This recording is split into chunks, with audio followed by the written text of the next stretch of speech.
Hey everybody, what you're about to see is one of the biggest and the longest projects in Mighty Car Mods history. I originally bought this car 4 years ago and we started working on it 3 years ago. That's right, and it soon became apparent once we started stripping everything back that it was going to be an absolutely mammoth job and we were going to need a lot of help from a lot of experts to be able to bring it back to its original glory. It was meant to be a project that was just going to take a couple of months. It has taken years and years, but finally we are ready to show it to you. So jump in the time machine that is YouTube. We're about to go back 3 years and check out this incredible build of this Nissan Skyline R32 GTR. And if you look closely, you'll notice he's wearing the exact same clothes. Not the same kind of clothes, the same articles of clothing. Same shoes. It's GTR, people, let's do it. Welcome to another episode of Mighty Car Mods, and this R32 project is proudly supported by Castrol Edge. They've been a long-term sponsor of Mighty Car Mods since way back in the beginning, so we're stoked to have them on board and help us get this car back on the road and brought back to life. But before we get too carried away, you and I need to have a bit of a chat. A chat? I'm not getting carried. I am getting carried away. You're getting excited. I know what's happening, but I just want to draw your attention to a few things that you may or may not have noticed, and the viewers may or may not have noticed about this particular vehicle. Okay, Martin, it's bent like a banana. Like a banana. Literally bent like a banana. Okay. There's so much missing. Look at this bonnet. Like, what happened to this? I don't know. What happened? The bar looks like it's been custom made by someone in their backyard, which is not all bad, except it's made out of paper mache. Martin, I'm sorry to cut you off, but you're getting lost in the details. No, the detail, it's an R32 in GTR. It's like iconic. I know, which is why... Do you know what this car is? By the way, maybe what we should do, let's tell you a little bit about this car, and then I'm going to dive right in, and we're going to show you all of its special features. This is a Nissan Skyline R32 GTR, arguably one of the most iconic Japanese sports cars of all time. And this is the worst one we've ever seen, which is why we need to save it. Because this is not just a car, it's a legend.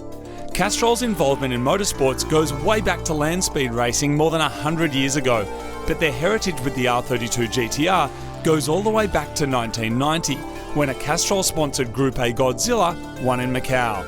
Yes, Australia called it Godzilla, after the Japanese monster who turned up and crushed everything. In race trim, these hand-built 650 horsepower all-wheel drive twin turbocharged monsters were unlike anything that had been seen in a touring car category before. Like I said, it's a legend, but there is a lot wrong with this one. Let me start on the exterior, because there's a lot to talk about. Firstly, the bonnet is obviously completely cactus. It's bent in more ways than I've ever seen before. Easy to replace. You've got rust all over. Any exposed bolt that's not painted is basically rusted. No problem at all, we replace all that. These guards, I don't know what's going on with them. Like, they're firstly not attached properly, and they've got full of like paint. Like, it's been painted, but badly. Martin, I wanted to go under the bonnet afterwards, but while we're talking about guards, I want to show you something, because the person has tried to do some kind of weight reduction. Yep. And all of the guards, look at this. Look at this.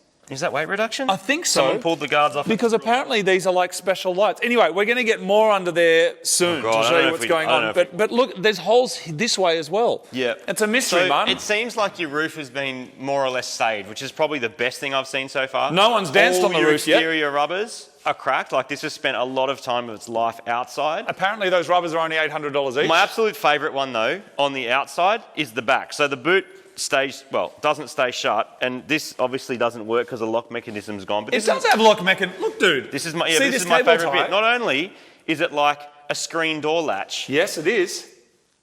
It uses a cable tie to undo it. It's so JDM. It's proper. Like, how does that even? Like, it's just a bodge on top of a bodge. Hey, Martin, the other thing is, they've painted over these stickers. They've painted over the stickers. So it has been painted at some point, but the paint's already falling apart. There's a battery relocation. That's worth 30 street cred points. Oh my God, the wiring. What is going on here? What's this? It stinks. What? Martin, why? what's all this stuff? Why does it look like that? Anyway, just again, you're getting stuck in the details. Martin. Your rear bar has survived. Yep, it has. It appears to have an exhaust. We haven't looked underneath it yet. R34 Look at the wheels. R34 wheels. Those themselves are worth how much, Martin? $4,000. Each? This doesn't look great. This is probably not great, because also, how much, if that's just the start of the bog, how much bog's in there, and how did this get hit? Was it on its roof? Is it a new roof? Is that a repair that's been done? There's some repairs here that have been painted. I don't know if you can see here. Oh, yeah. So all of the paint's come off, but they've just painted over the top of that. And then there's pinholes in all the bog, so that's full of bog as well. Yes. No doubt that's full of bog. Not rolled guards, which is weird, isn't it? That is interesting, So because it's not actually that low. Has this been someone's track hack? Someone didn't love it, did they? They didn't love it. Because maybe this was purchased right at the bottom, you know, when these bottomed out and it was just worth nothing. But I've never seen anything.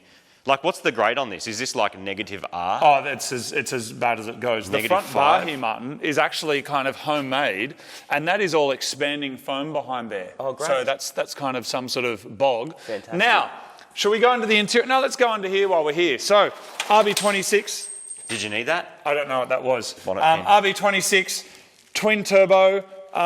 It doesn't actually look like there's a lot of mods going on under here, Martin. It looks like we're missing some stuff, but where does that go? Oh, that one. What's been What's jammed that in for? there? I don't know, Martin. Anyway, we've got two little pod filters, still twin turbo. A lot of people do single turbo conversions on these. We've got some coilovers. Yeah, the matrix is gone, so there's just a bit of green bondage tape going through there. No heater. And these are all ABS lines, right? That appear Brake to lines, be. yeah, they've all been moved. I don't know why. Oh, because ABS has been deleted. Yeah, I guess so. Full race car. Holes in the things that support the pod filters because that aren't connected to anything. Oh, they're not? No shroud over this. Generally, I mean, it's in really, really poor condition. It really is. Now, you might be thinking to yourself if you're watching this, it's like, rusted on all the rails, dude. no, it's not. Where it's joined to the chassis. No, it's not. I wonder if it's had a big hit. No, it hasn't. Okay. How could it not have had a big hit based on the rest of the condition? It's missing When all these the cars starter are in panels. good condition, they can be worth up to $100,000 or more. I'm just saying. It's true. It's true. What's your People problem, man? really spend $100,000 on it. Yeah, they do, man. Of course they do. I'm not going to let you look in there anymore because you're just disrespecting everything you see. Come and have a look inside for me, because over here we've got a legit bride seat. This one comes with a steering wheel, Martin, which is pretty fancy. And it also comes with, look at these little pedals from Autobacks. Why doesn't it come with anything under the dash? Everything's gone. There's Because it's literally a race car, little man. heater matrix, but then they've removed absolutely everything else. Dude, I got some Why? instructions here of how to actually start it. This is the worst wiring I've ever seen in a car ever. Open the red Absolutely cap. melted. What does that do? Hello. What does this switch do? Flick the silver switch down. Why is there random switches? 2, 3, 4, 5. Wait 5 seconds. Press the black button. Be fairly certain that the battery's completely flat. Do you want me to check? Let's check the battery and then get some fuel Wow. and then get back into it. Not a great start, but with such a mysterious vehicle with unknown history, this is what we're in for. Before we actually try and give it a proper start, we're going to make sure it's got a good amount of oil in it, top it up as required, and eventually we'll be replacing everything with Castrol fluids, assuming we can actually get it started, of course, which I'm starting to get the feeling may be unlikely. It's possible that in a car this cheap, the engine is absolutely and completely munted. All right, we got fuel, we got power, we got oil. Let's do it. Red switch down. Flick it on, and then I believe it says wait 5 seconds. We should hear fuel pump. I can hear it. Doesn't sound good, but I can hear it. Now press the black button. The engine sounds good. Yeah, like, it even sounds though like it's not it's got- starting, it sounds like sounds it's got good. pop. Can you check to see if there's power actually? Oh no, the fuel pump is powered, I right? am checking that. If you can give it one, well, just give me 1 sec. Yep. Just crank it again. Yeah, it's only getting 5 volts by the looks of it. Right. So something, they're like, dude, this thing has wiring gremlins. Absolutely no doubt Yeah. in my mind that there's wiring gremlins are going to stop this thing. But I mean, it is, fuel's getting pumped up. So the next step is to see if it's actually getting up to the rails and see if it's got fuel pressure. That's but it, there's because also it a random cranks. switch, which I reckon you should flick just for the I'll shit of flick it. this one. I can flick this. We can compression test it though, because it's cranking at least. So let me do this. I reckon that's probably for a fan. Bang! You thought your GTR was going to explode. Yeah, I did. I got you so good, you jumped, dude. There's a hole, there's like literally a dent in the roof now. Full like twisted except the inversion. What? Should we try and start it? Just try and start it. This is just what happens all the time. Let's make fun of the Nissans. This is my dream. I invited you in. Crank it, dude. To play with me. Crank it. Now you can't remember which way. That switch is doing something. Just stop talking for once. Listen to this. Did you tell me to stop talking for once? There's a relay. I reckon this might be a kill switch. Sure. Except you don't remember which way it went, do you? No, I have no idea. All right, let's try this.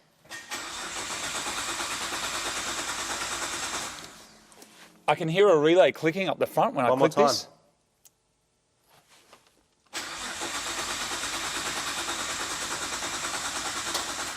All right, step one, check if it has fuel. Is this wire meant to be connected to this? Oh my God, did you disconnect the wire? Oh, look. Now it's clicking. Let's go this way. Let's go this way. It doesn't work. We're going to get it working, don't you worry. The next thing we're going to try is putting some fresh fuel in it. Hopefully that is what the car needs to get going, but if not, we will have to continue our investigations into this mysterious monster. This light just came on. Is it possible that this is like an immobiliser? I reckon the cops are coming for you. Oh, no, that's not making a difference. Definitely clicking a relay though, you're right about that. What does this say? What does this do? What is it all though? Like, why is there so much of it? I don't know. Try cranking it again just for the fun of it.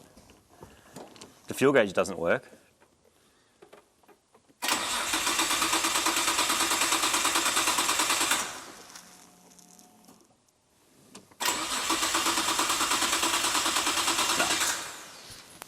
So two options are try and get it started or try and comp test it.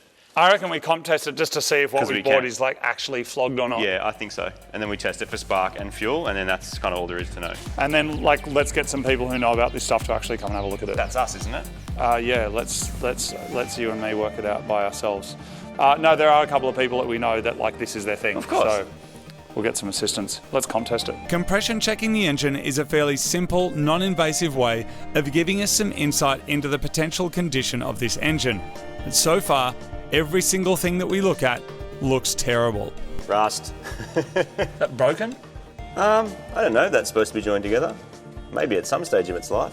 While we're here, we're going to inspect all of the spark plugs to see if they can shed any light as to what kind of life this engine's had. And it doesn't look great. We're going to replace those, and then we'll also check the fueling system, and then hopefully, if the compression is good, we can kick this thing into life.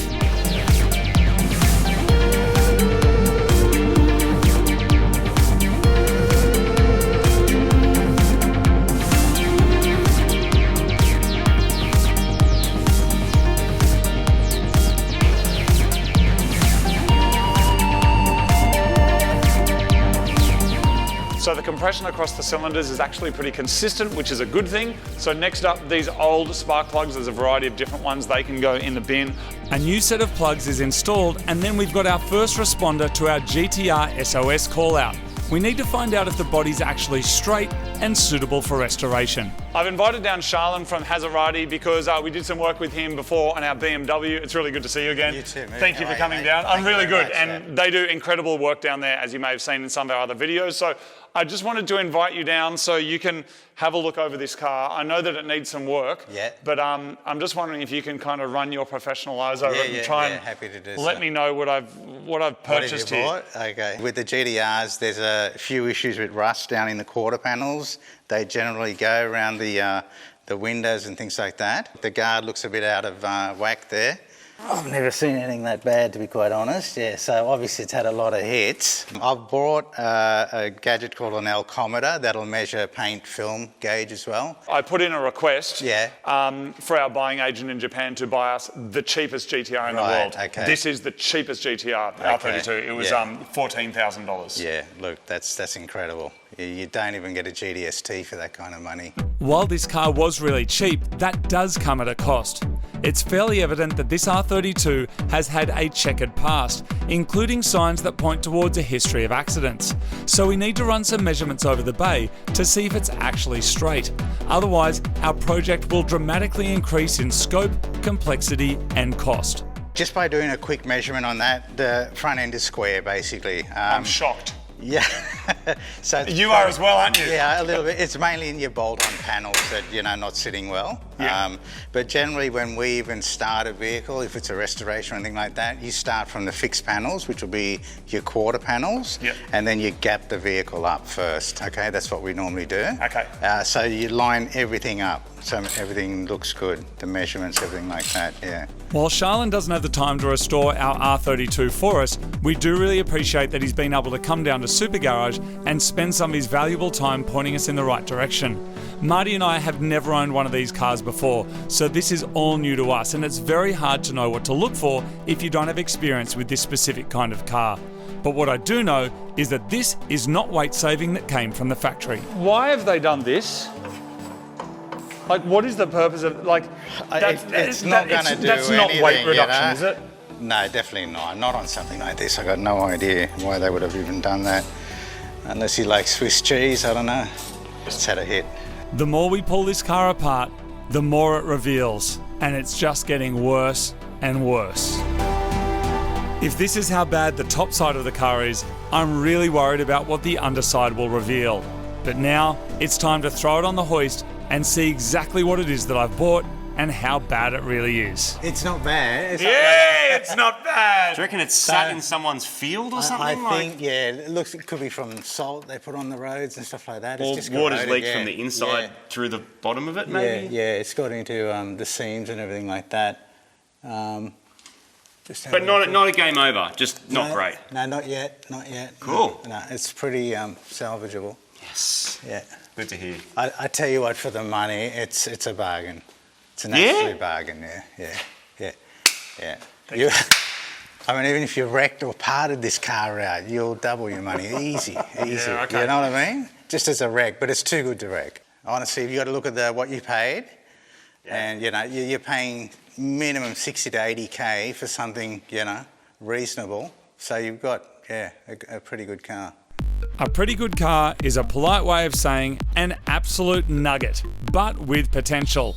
When it comes time for us to fix up the body, now we know that it is actually going to be possible. But for now, we need to turn our attention back to trying to get this thing started. All right, everybody, we've got a very, very special guest who's coming down to look at our car today. You may have seen him in some of our videos before on the show, helping us with all things related to Nissan, because he's like the eminent expert of all things GTR in this country. He's also the creator and publisher of GTR Hub, which is a magazine full of cars that look way better than mine. Everybody, it's Andrew Hawkins from Motive Video. Thank you so much for coming down. How's your intro? How's my car? Ooh. Now that we've had some insight into the body of the car, it's time to delve into the mind of the previous owner and see what mods they did and why. Yeah, it looks like someone has decided to do some cheap mods at home and get the old weight reduction going and drilling out your crash bar. Nothing wrong with that? No, nothing wrong with that. It's still a factory size intercooler, which kind of sucks because they're not great for stupid amounts of power, but I don't know what you're going to be doing. It's got a HKS hard piping kit, which almost on that side anyway, and it looks like it's got a custom or Greddy style hard pipe on this side to replace those pipes. Obviously HKS intake kit, so someone's played around with catch can and breather stuff, but it looks like it's had a catch can and then they've gone back to just bypass it and got rid of it. So it looks like someone has obviously wanted to race it and do stuff to it, but some of the mods are so old that they're either now rusted or terrible. Yeah. Like your brake. Yeah, there's this homemade little thing over here. Look, the thing about cars like this now is they often look terrible initially, but it doesn't take a lot to get them kind of back, if that makes sense. Yeah.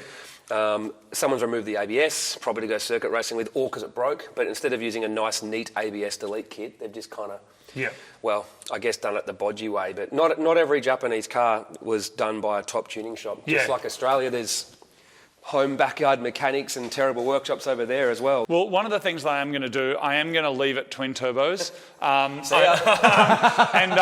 There's obviously a video that Andrew's made about that that you can check out about whether it's twins or singles. I'm going to leave it for the purity. Assuming that we get this started, and we will have it started today, we've got the fenders and everything, that's complete. It will start today. Yep. How much is this worth? Because the engine alone, if it's running, is going to be worth 10 grand, right?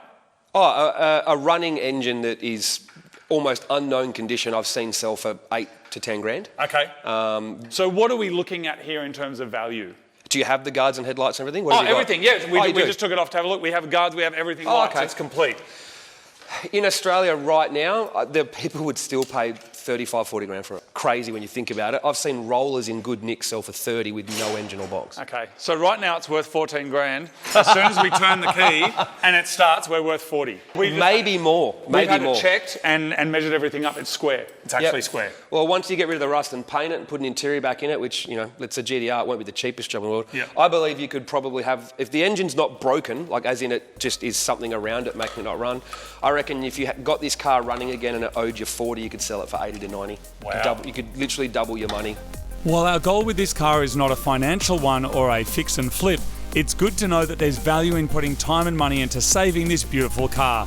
And hopefully we won't be going backwards. The quick glance, chassis rails actually look straighter than half the ones in Australia, to be honest. Really? Oh, mine's worse than that. Yeah, okay. 100%. See, overall, it actually looks pretty decent. And it's a 92 model, so it's not exactly the super old one. But yeah, man, a lot of this is just tidying up. Like even like a CO2 blast underneath to clean it up wouldn't go astray. Yeah, cool. But yeah, turbos appear to be stock. Right now, our goal is to try and get it started. So, because that's going to answer so many questions for us about where we go from here. But all your information, it's awesome. So thanks so much. I would like to pretend I have some expert advice on how to get it running again, but honestly, it's just like every car, mate. Yeah. At the end of the day, you'll check all the usual things, all the usual sensors and everything else like you would in any other car. So well, I'll let you learn. We've made sure it's got the fluids in there. We made sure it's got spark plugs in there. We made sure the compression is okay. Now we can just basically check the fuel pressure and then turn the key and just slowly work it out from there. Awesome. And make sure you put 1060 in it, all right? Yep, that is exactly. Sweet. It's another massive... Yeah, there we go. See, that's exactly what we already put on there. That's another massive internet argument is what oil should use in an RB. There is one answer. I actually used Castrol H1060 in mine with a stock bottom end and made 650, 700 horsepower for years. So... Love it. Works. Thanks, man. Oh, I got it wrong. Called the Pac-Man. Thanks, man. In case you're wondering, the car still doesn't start. You said it would start. Now I feel like we have to make it start. Of course we have to make it start. We're going to make it start. We got a theory of why it won't start. We changed the plugs. The ignition system looks good. We assume that ECU works. We were told it has run, whatever that means. We've narrowed it down to we're pretty sure that there's something wrong with the fuel system. We're not seeing fuel pressure up the front. Even the hoses feel really soft and squishy. So there's something going on there. Do you know what else we're not seeing at the front? The fuel filter. Oh yeah, there's no fuel It's filter. just a fuel filter bypass. So it's been sitting, and when the car's been sitting for as long as this has, it's very likely that the fuel pump is sort of gummed up. And conveniently, the previous owner has left it all open for us, so it's actually quite quick just to pull it out and have a look. We might even have a pump lying around we can just slap in to make it work. But if we can't even do that, we're getting fuel pressure in this thing because I really want to see it start. Most Japanese cars of this era got their fuel system parts from the same suppliers in Japan, so there's heaps of interchangeability. This sender assembly looks about as rough as the rest of the car, and we will need to replace it eventually, but for now we just want to get some fuel pressure to the engine. And there's a good chance this pump is unhappy from sitting around, so we'll retire it and throw whatever we can find from the parts bucket in there instead. As long as it's got power, it should spin up and suck fuel.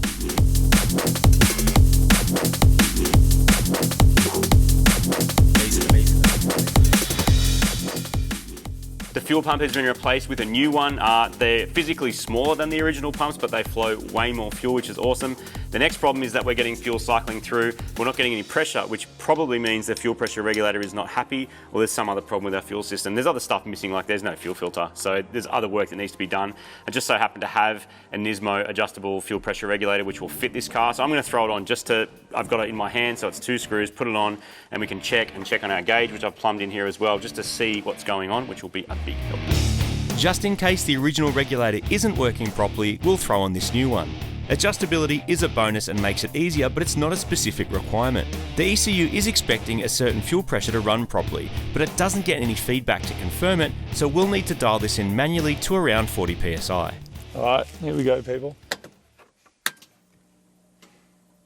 It looks better. It's got fuel Sounds pressure. a bit better. It's got fuel pressure. All right, here we go. Come on, car. Come on, Nissan people. Come on.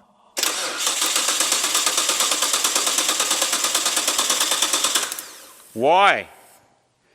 Try again. You've got what you want. You've got fuel pressure. Let's just check everything's connected first. Spark. Crank angle. What else can it be that would stop Make it? sure those plugs are pushed down hard on the spark plugs as well, because there's no bolts holding them in. What about that weird random switch? Is there any chance that's something to do with... I mean, I'll flick it the other way, but it doesn't have all the wires connected to it. Look, I've flicked it the other way. I'll try it. Okay. A fuel pump's not disabled, so it can now only be crank angle or ECU's not happy. All right. Fuel pump's not priming anymore. That's okay. It doesn't really need to. Okay, here we go. Yep.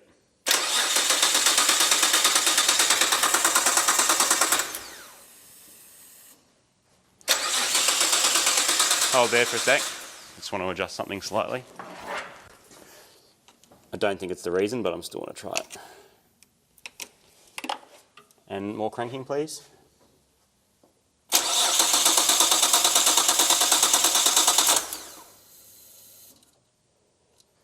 One more time.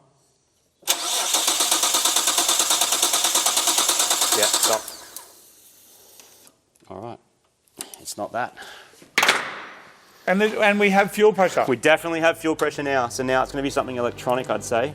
Like ECU not plugged in or some sneaky immobiliser shit somewhere. Because it's definitely getting fuel, and as far as we can tell, it's getting spark. Unfortunately, after a lot of effort, we haven't actually been able to get this engine to run.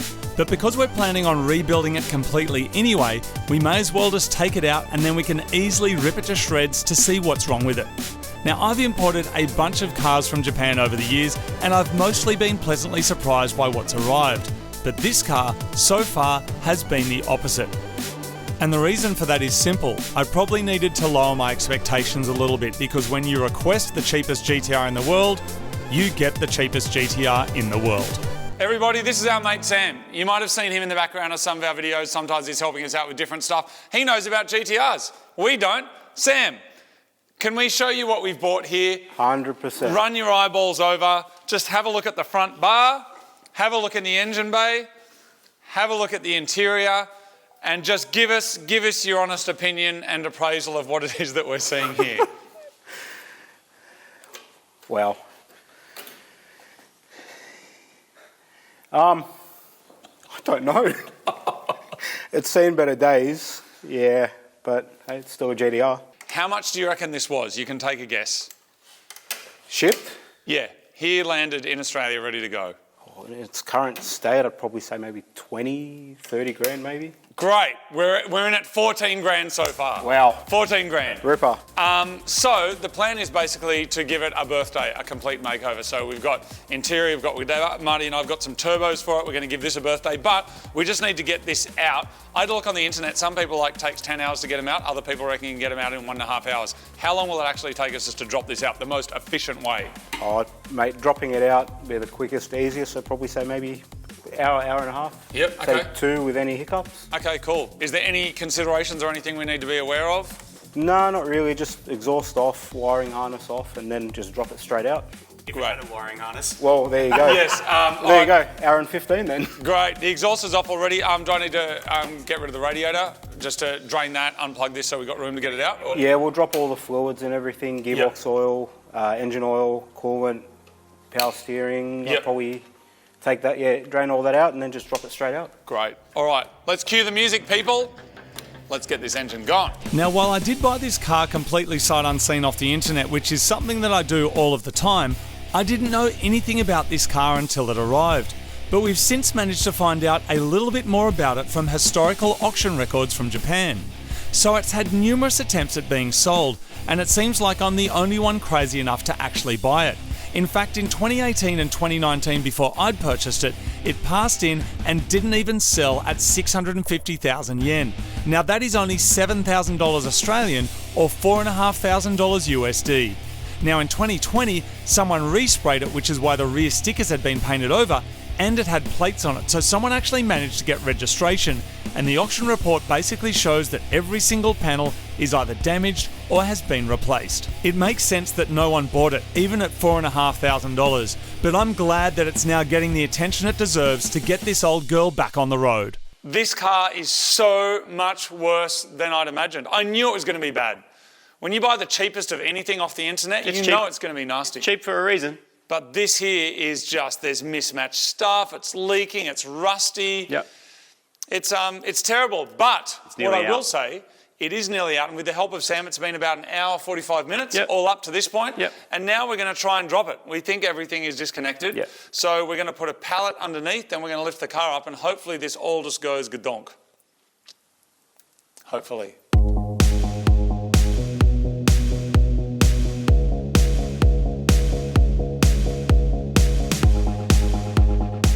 I do believe that this motor is ready to come out. Thank you very much to the assistance, experience and intelligence And skills. of our mate Sam. All we want to happen is the car goes up and the engine stays where it is. That's all right. that has to happen. That's 3, right. 2, Let's go. 1.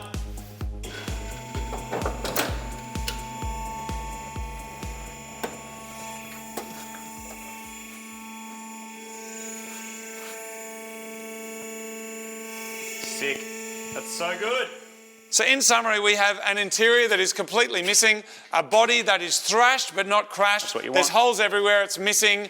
It's in desperate need of a whole lot of TLC, but luckily we've got this. Which is an engine we're not sure if it works. It has compression, which is great, but it doesn't run. And a gearbox, who knows if it's even got any gears in it. But we're going to work all that out. We're going to take that off the subframe, put the subframe back so we've got a rolling shell. Then this thing can go and get some panel work done. Meanwhile, we can get the motor fixed. Hopefully one thing's happening here, the other thing's happening here. Boom!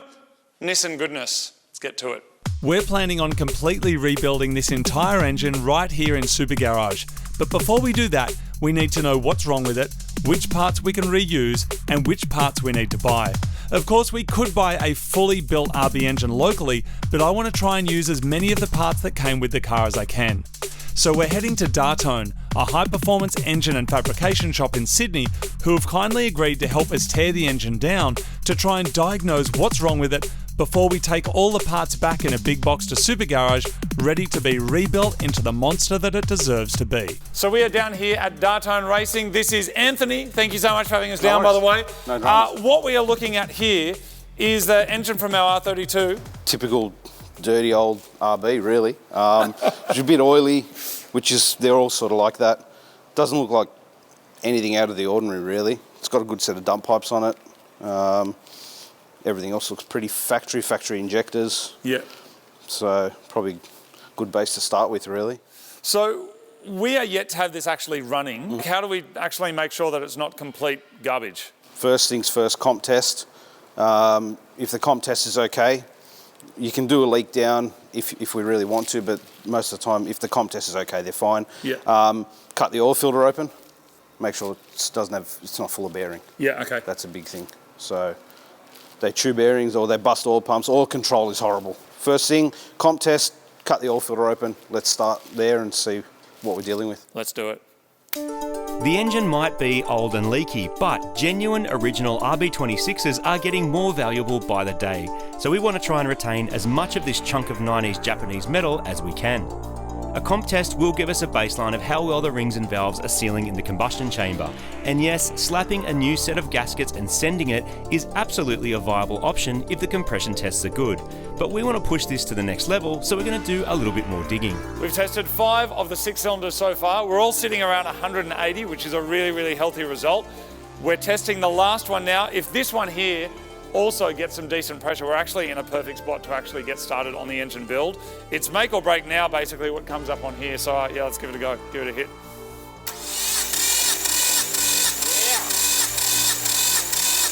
That's looking awesome. Okay, great. So good. While oil is used for lubrication, cooling, cleaning and protection of engines, used oil and a used oil filter can also help to diagnose engine problems. And by dissecting the oil filter, we can see if there's any tiny pieces of Godzilla heart stuck inside it. To do this, we'll need to carefully cut open the metal filter housing so we can get to the filter material inside. Once this is exposed, we'll be able to check for metal shavings, excessive sludge, or damage that may point towards a more sinister issue with this particular RB engine.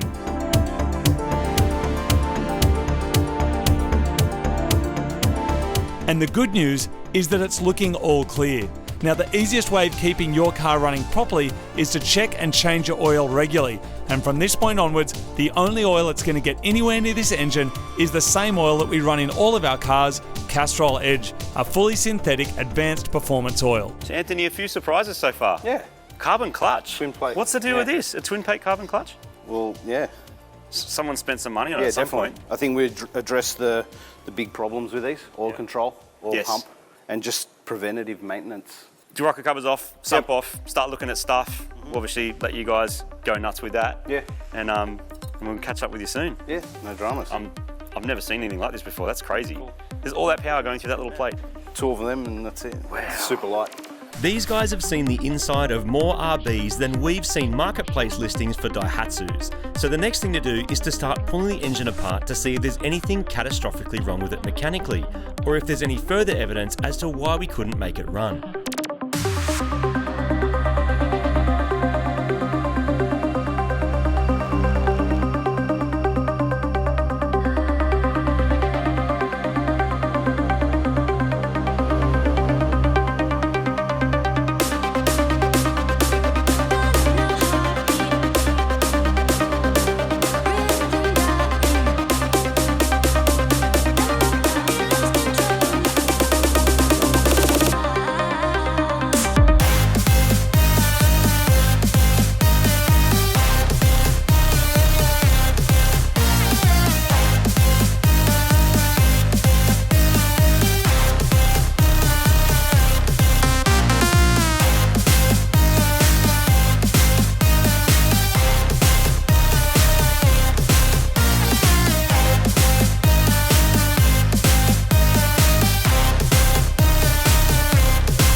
So the good news is, after an engine teardown, is that there's nothing in there that suggests major, catastrophic engine failure or mechanical issues. So that's a really good thing. So we were given all of the engine parts back in about 14 different plastic crates, and they've come back here to Super Garage for a double thumb up engine build, which will be coming up soon. Now, I cannot give the body any thumbs up though, because it is completely munted. That's right. So there's quite a bit of bog in it, which is surprising because there was a lot of weight saving drilled out of it in holes, but I think most of that's probably gone back into body filler that it looks at some stage like the car had been painted. While the car is quite straight and square as we checked initially, there's still a lot of things that need to be pushed and pulled around, like the sills underneath where it might have ridden a ripple strip or something like that. You're being very polite, Martin. It needs to be straightened. It needs to be straightened. It's got to go back to, it's got to be stripped right back, basically. It's going to be a big job, but our friend Chung, who's painted a couple of other cars for us, is going to get into it and hopefully bring it back to life. Yeah. The days and time pass so fast, I might crash. Trying to hold strong as another storm passes. Sitting on the platform, waiting on the next train. And there she was, the one that I caused so much pain. So much disdain, I never got to explain. We've grown apart since, and I've been waiting in vain. Pure heart and pure soul, yeah, you are the essence. Standing feet away, please acknowledge my presence. I tried, and I tried. Think of me, do you still smile? I try, and I try. Time waits for no one, it's been a while. I try, and I try. I hope that you've been well, it's been a while. I try, and I try. When you think of me, do you still smile? You see me peeking, heart breathing fast, and you're the reason I'm barely sleeping. Trapped in my thoughts of what could have been. Where did I go wrong? Some choices I made, I'm paying for. And I met you along the way, and that I'm thankful for. The years pass and we grow apart even more. Just two strangers on a train. Do any feelings remain? I'm happy to see you made it far. You deserve it all. As you step across the hall, the exit I wanna call like. I tried, and I tried. When you you think of me? Do you still smile? I try and I try. Time waits for no one. It's been a while. I try and I try. I hope that you've been well. It's been a while. I try and I try. When you think of me, do you still smile? When you think of me, do you still smile? Time waits for no one. It's been a while. I hope that you've been well. It's been a while. When you think of me, do you still smile? I wish that I could turn back time, back to when you were mine.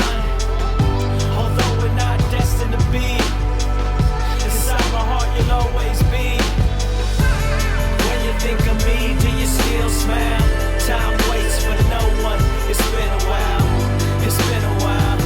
It's been a while. I hope that you've been well. It's been a while. I try and I try. I try and I try. So the GTR is back from paint and it has been a way bigger job than any of us had anticipated. Now, it might look like it's not complete, and that's because it is not complete. When you buy the world's cheapest GTR, it doesn't have any of the stuff that you think a car should have. As you can tell, I'm pretty excited because an R32 GTR is one of the most iconic sports cars of all time. It is a legend, but to build a legend, you need a legend. In fact, you need a few of them, and I've invited one of my favorite legends over to Super Garage today. It is Andrew Hawkins. Thank you very much for coming over. Hello, mate. Don't be scared, it's a bit of a mess. In case you don't know Andrew, you may have been living under an MR2. He is one of the world's leading experts on GTRs. He's the creator of GTR Challenge, GTR Festival, GTR Magazine. GTR Festival's recently gone to New Zealand and to the USA. He also comes from an aviation background. He was in the Air Force, has some kind of engineering degree, I believe, was a pilot of some kind as well. Frightening, I know, but now knows all about this. Before YouTube, it was Ignition DVD, and before that, we met at Auto Salon. Correct. Anyway, I saw all of this mess and went, who do I call? Here he is. What are you seeing here, mate? A mess. Okay. You haven't just thrown me under a bus, you've thrown me under an Airbus A380. Last time you were here was 3 years ago in this room. I know it's only been a week or two for you at home. It was 3 years ago. I forgot about it. I forgot. I completely you forgot did. about it. I'm like, they're never doing this. It's done. So, I need an engine. So Yeah. the engine's obviously been pulled apart today. We've got to build it. Can you just give me a quick run through of how you would approach this now? Because I need some help. There's two ways to go about a build like this. If you said to me, I want all of it OEM, like it has to be factory parts, I'd say see you later, and because the checkbook is just not worth it. Yeah. But because you said to me, I want to build this in a way where it's a combination of, you know, replacement parts that are OEM as well as performance parts, upgrades, Australian parts, Japanese parts, whatever we need to do to make it a cost-effective rebuild, but still using the right stuff, that's a much better build to do. So with so many things missing, so many things damaged, cut up, whatever, we're actually better off starting from a bare shell, rewire the whole car, and basically go through everything we have here and work out exactly what we still need. What I want is a street drivable R32 that makes 260 kilowatts at the wheels. Why 260, you're asking? Because my 180SX makes 180, and this is an RB26. 26 at a 0, 260 kilowatts at the wheels. Why are you looking at me dead eyes? This is not some Subaru junk boxer engine, mate. This is a GTR. Dude, be careful. Look, I love careful. Just GCA 'cause Marty's two-doors. not That's the here right exception. now. I love that car, but it's an R32. Let's go 320 kilowatts on low boost. On low boost? On low boost. Okay. Or that can be the pump fuel drive around tune if you like, just to keep it nice and conservative. How does that sound? Are we going to be able to do 10-second quarter miles? I insist that that's where we start. Yes. All right. So people, today it's going to be absolutely massive. We're going to start with the engine, and I'm going to introduce you to Rob because he knows about engines. I owe you a 10-second car. You do. Did I hear someone talking shit about Subarus? Particularly you. You know this. You know they're awesome. You know they make heaps of power as long as you do it properly. People buy stock ones, pump boost into them, and then they blow up. They're like, why my Subaru blow up? And then you weird Datsun owners, you like shit on them, but Datsuns are shit. The RB engine that came in the R32 GTR is the soul. The heart and soul together is the RB with its all drive system. Thank you. We have some suspicions this is not the original engine that came in the car, and we will speak about that shortly. But for now, the engine is about to be completely rebuilt. I'm going to be work experiencing kid, which I'm very excited about. Can you give us a rundown on what we have achieved so far? Well, the first thing you have to do with any engine build is obviously send the block away to get tested. So we do a hardness test and a bore thickness test. When you do the bore thickness test, you're looking for a minimum thickness of 3 millimeters. Anything less than that, we throw the block in the bin. We also need to check that when we offset bore it, because basically you get core shift. They're not always straight. So one block might be a little bit this way, a little bit this way, you know what I mean? So you've got to make it so that after you bore, it's got the correct thickness behind the bore. So this one tested really well. The guys at PRP tested it for us. Then we sent it off to obviously the machine shop. Now this is usually where you got to wait 3 to 6 months because they're so busy. A year, sometimes. Yep. But J&J Precision, I've worked with Jason before. He looked after us really well and said, get it to me, I'll get it done real quick because I know that you want to get it done in for a certain deadline for a certain event. So he did the machine work on it. The first thing they did to the block is obviously clean it. It had already been tested. They had to tunnel bore it, which you make sure the crank can spin freely and you got good bearing clearance and make sure you can have all the same size bearings. After that, they've got to bore and hone the block itself. Now, they offset bore it to get the cylinder thickness correct, but a really important thing is using a torque plate when they hone it.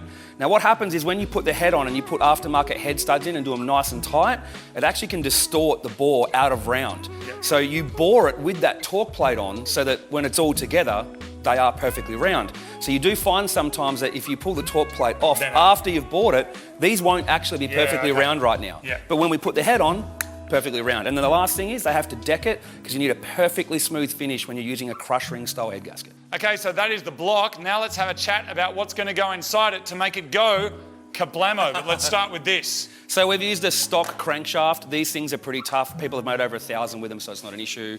We just did the usual balancing, check over it. It's been lineaged, converted to a long nose snout on the front, and it's ready to go. This will handle more than we can do. There was no need to go stroke and all that sort of stuff. For con rods and the pistons, we've used Nitto's new Street Division rods and pistons. These are designed for guys doing what we're doing, which is sort of like an OEM plus and a bit more rebuild. Yep. Basically under 1,000 horsepower rods and pistons, which is a little bit more cost effective and perfect for what we're doing. So awesome. Rotating assembly is even still probably slightly overkill for what we need, to be honest. Okay, and let's talk about oil pumps. Yes. Now you've made a whole video about this that goes for like 30 or 40 minutes, so we'll link that down below. Yeah. Just give us 10 seconds worth. When you increase the amount of volume that the pump flows, that's actually when you introduce all of the real problems. So once you upgrade a pump, you have to upgrade everything in the oiling system, restrictor, sump, baffles, all sorts of stuff. There's a lot you've got to do once you do that. But this is what keeps the oil pressure around here to keep it alive when we make power and big RPM. So it's a catch-22. But those people that say that oiling's a big problem in a GTR, it's only a problem if you don't know what you're doing. But if you watch that link, you know what you're doing. Nitto head gasket, Nitto gasket kit. We switch over to all metal gaskets for the inlet and exhaust manifold. There's our girdle that also got machined. When this got machined in the tunnel boring process, this had ARP main studs torqued down when they did it. Same as the bore, it can go out around slightly. And then we've got the cylinder head. Nice. Yeah, J&S cylinder head reconditioners did this.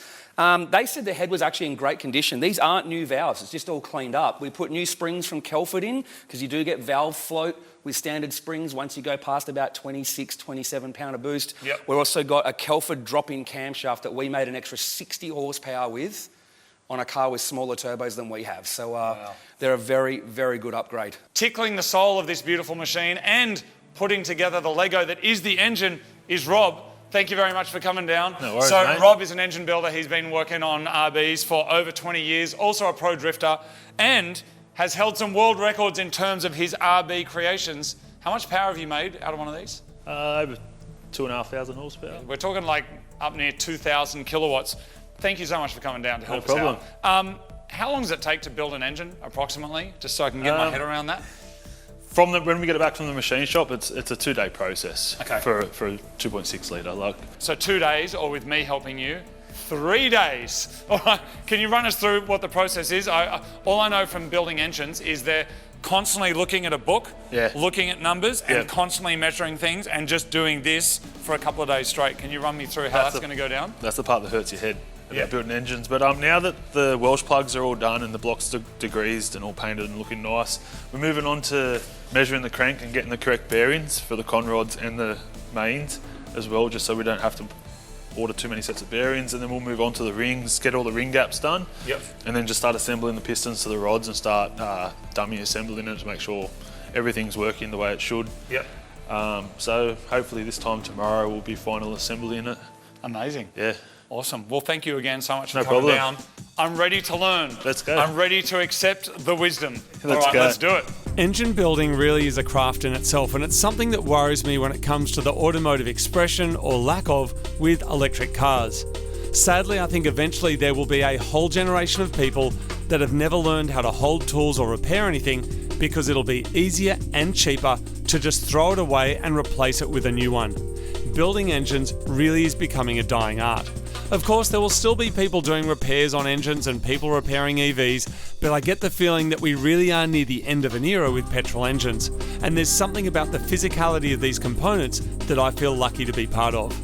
Rob's been building GTR engines for a couple of decades, and luckily there's still a lot of people like him whose enthusiasm and talent will keep this craft alive for a while yet. The theme of this car is that for every piece of good news, there's a piece of bad news, but that's what you get when you buy the world's cheapest GTR that runs. What bad news have you got for me? Give me the bad stuff first.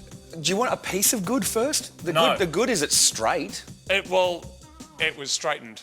Yeah, exactly. I hope so. But the bad side of that is the process of straightening it means a lot of areas got left with exposed metal and now have some surface rust, which is okay. It just probably looks bad when you first look at it. We're going to fix that up. We're going to fix that up. That's wire wheel and some underbody, so we'll tidy some of that up. I guess the good and the bad thing with this car is as I look over it, I'm like, oh, that's a good bit, and then I go, oh, that's a bad bit. Oh, that's a good bit. Oh, that's a missing bit. Yes. So essentially an assessment of this car is there is just a few things missing. Some of that is from obviously how it arrived here, and some of that is just probably because 3 years of being pulled apart means, well, they're vanished.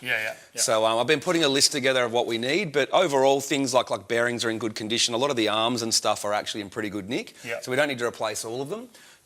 Good news is you got Nismo rear arms in it, which for the internet is amazing points. Okay, good. But my plan is to pull out the diff, the shafts, everything, get everything reconditioned, because there is, like the tail shaft, for example, you know, is looking pretty flogged out, and some things have some wear, but some other things don't. So good and bad news basically is that for every good bit, there's usually some other bit. Yeah, this has been jacked on. No, but there's human hair on the diff. Yeah. And that's either female hair or long male hair, but that is human hair. And there's heaps of it all over there. I don't know why maybe it got jacked up using someone's head. I don't know. But that sounds like a weird torture technique. Dude. Yeah. This is some kind of Nissan nightmare. Look at this. Is that from the 70s? Seriously. When is that from? Look at this. Dude, sorry. Dudes, seriously, this looks like it's from the 60s. What is going on here? That looks like it's out of a fighter jet from the 50s, and you know it because you like airplanes. Look at that. What's that doing in a car from 1989? Are you using any of this? I can't believe how much junk came out of one car, actual junk. What is this? What a dickhead. No, seriously. That looks old. Come on. This is some old shit. You know it.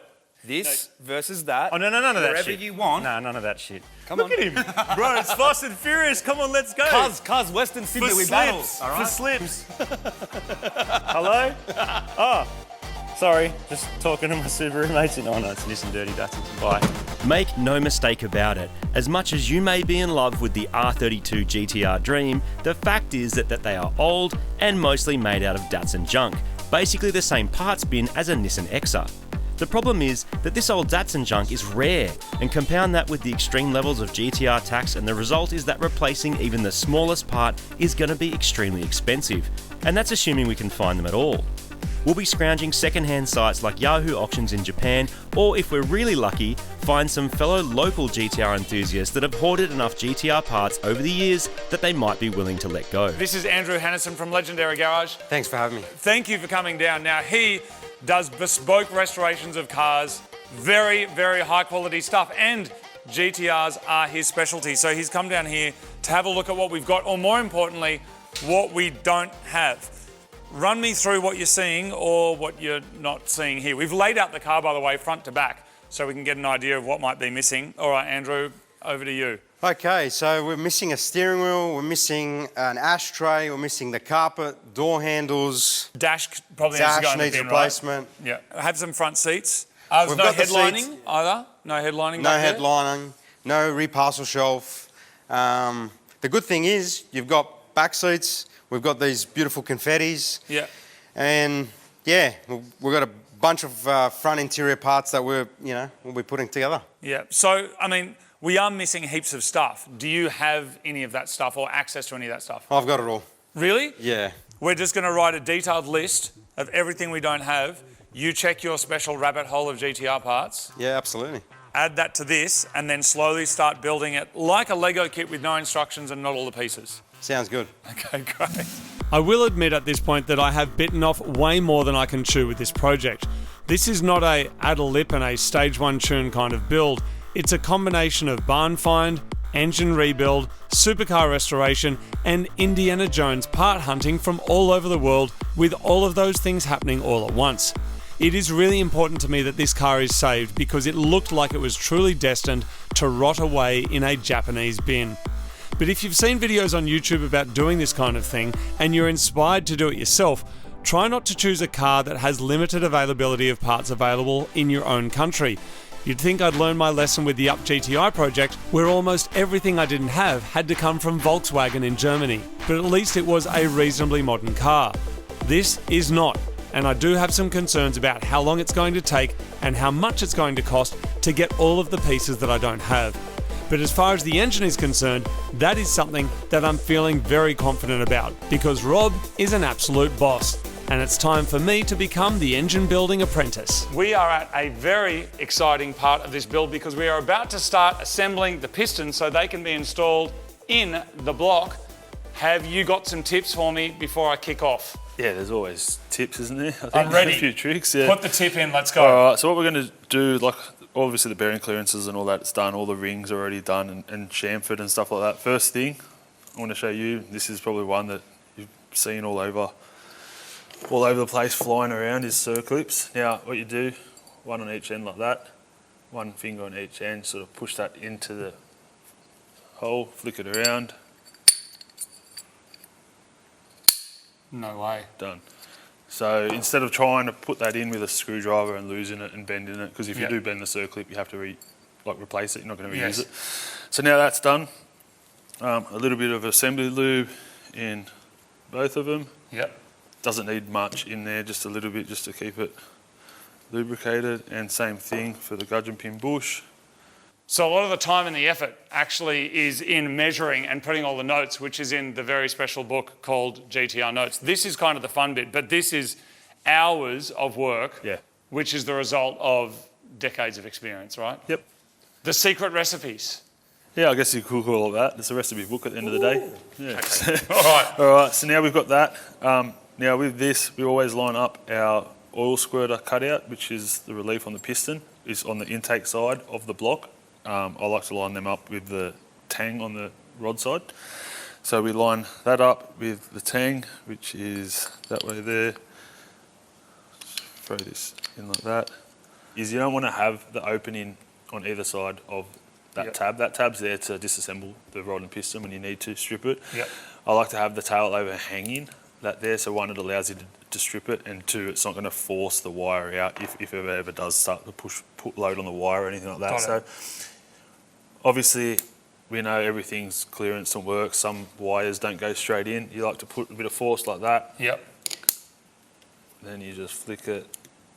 And even though that's in though, we still want some lateral movement, right? Because when it heats up, it's going to expand. Grows. Yeah. So like anything, like a crankshaft, same thing with a piston on a rod. You want to have some side clearance. Yep. Okay. Same thing with the rod on the crankshaft. You need to have side clearance. Without that side clearance, it's going to cook the oil. Yep. And then obviously lead into a whole another list of issues. Yep, as soon as you've got issues with that stuff, just the start of the end there. And then the rings can go on. Rings can go on. Like I said, they've already been gapped and chamfered and checked and stuff like that. So I know that they're going to be okay. There's probably a little bit of a myth behind, like if you line the grooves up, the thing's not going to have compression or the car's not going to run. It's all a bit of a joke. Because they're moving around, right? They're spinning. Yeah. From as soon as that car starts, they're spinning. So yeah, it's not really that much of an issue. We do want to put those wire cutouts facing up. Yep. That's like to specs. So we sort of flick that one around, should have a bit of play. And then we want to use our first retainer. We want to have that sort of down there. You flick that underneath that ring. Yep. And then still, again, should have more play. And the final one, which is this one. So those ones have a bit of play in them, but these ones here, if you try and separate and bend these, yep, they're not going to be round anymore, right? No. So that's in the bin at that point? Yeah, if you do try and distort it in any way, like to stretch it on, or sometimes it might just be dropped on the floor. I've had that where it will compress the ring a bit. It's not going to work. Yeah, okay. Yeah, it's one thing that you will have to replace. Same thing like I just said with those wire locks. If you do distort it, trying to get it in, and you can see it's out around, you can't straighten that out. Yeah, okay. And if you do, you'll end up paying for another engine, yeah. Okay, so what's the fancy way of getting those on while retaining their shape? So I got showed this like 22 years ago, and I was mind blown because this was like a anxiety attack for me as a 15-year-old. So that's one finger like that, which you just sort of put the end in there. Yep. The end or the dot on the ring facing up. Yep. And just literally flick it around like that.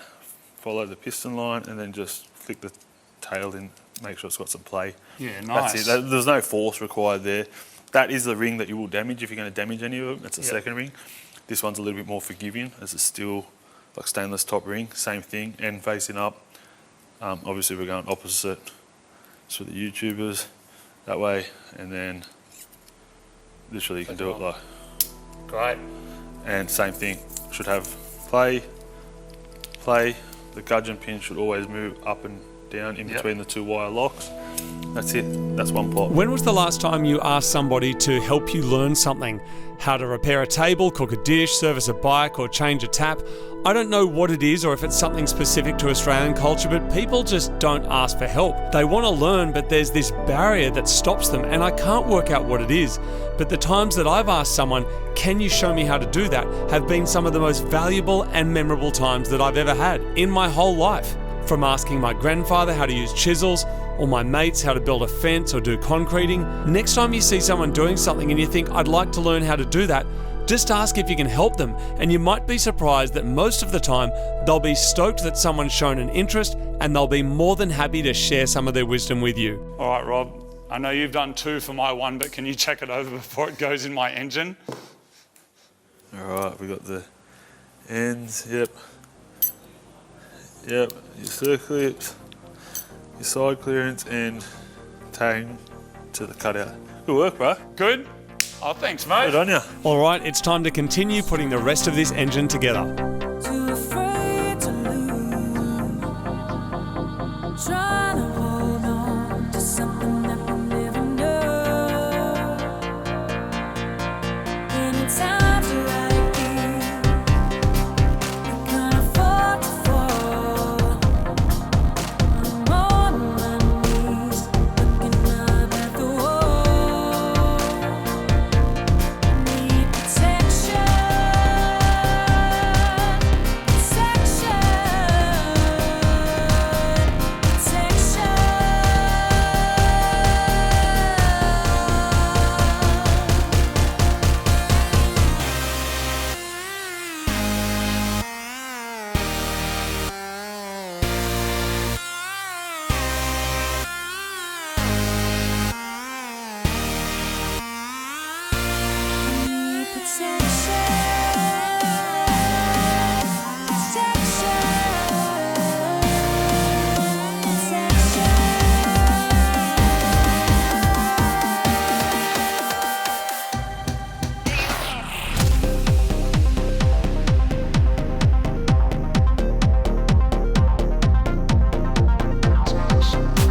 One of the biggest known reliability concerns with modified RB engines is oiling issues, which is why we're installing a Performance Nitto high volume oil pump.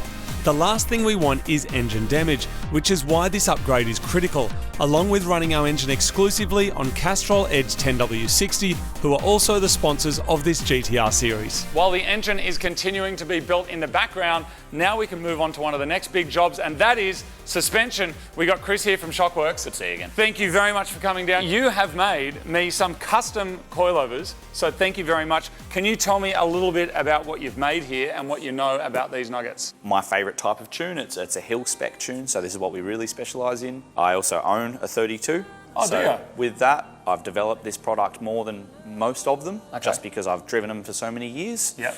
And yeah, this should perform really well for what you're doing. Awesome. Have you always been into Japanese cars?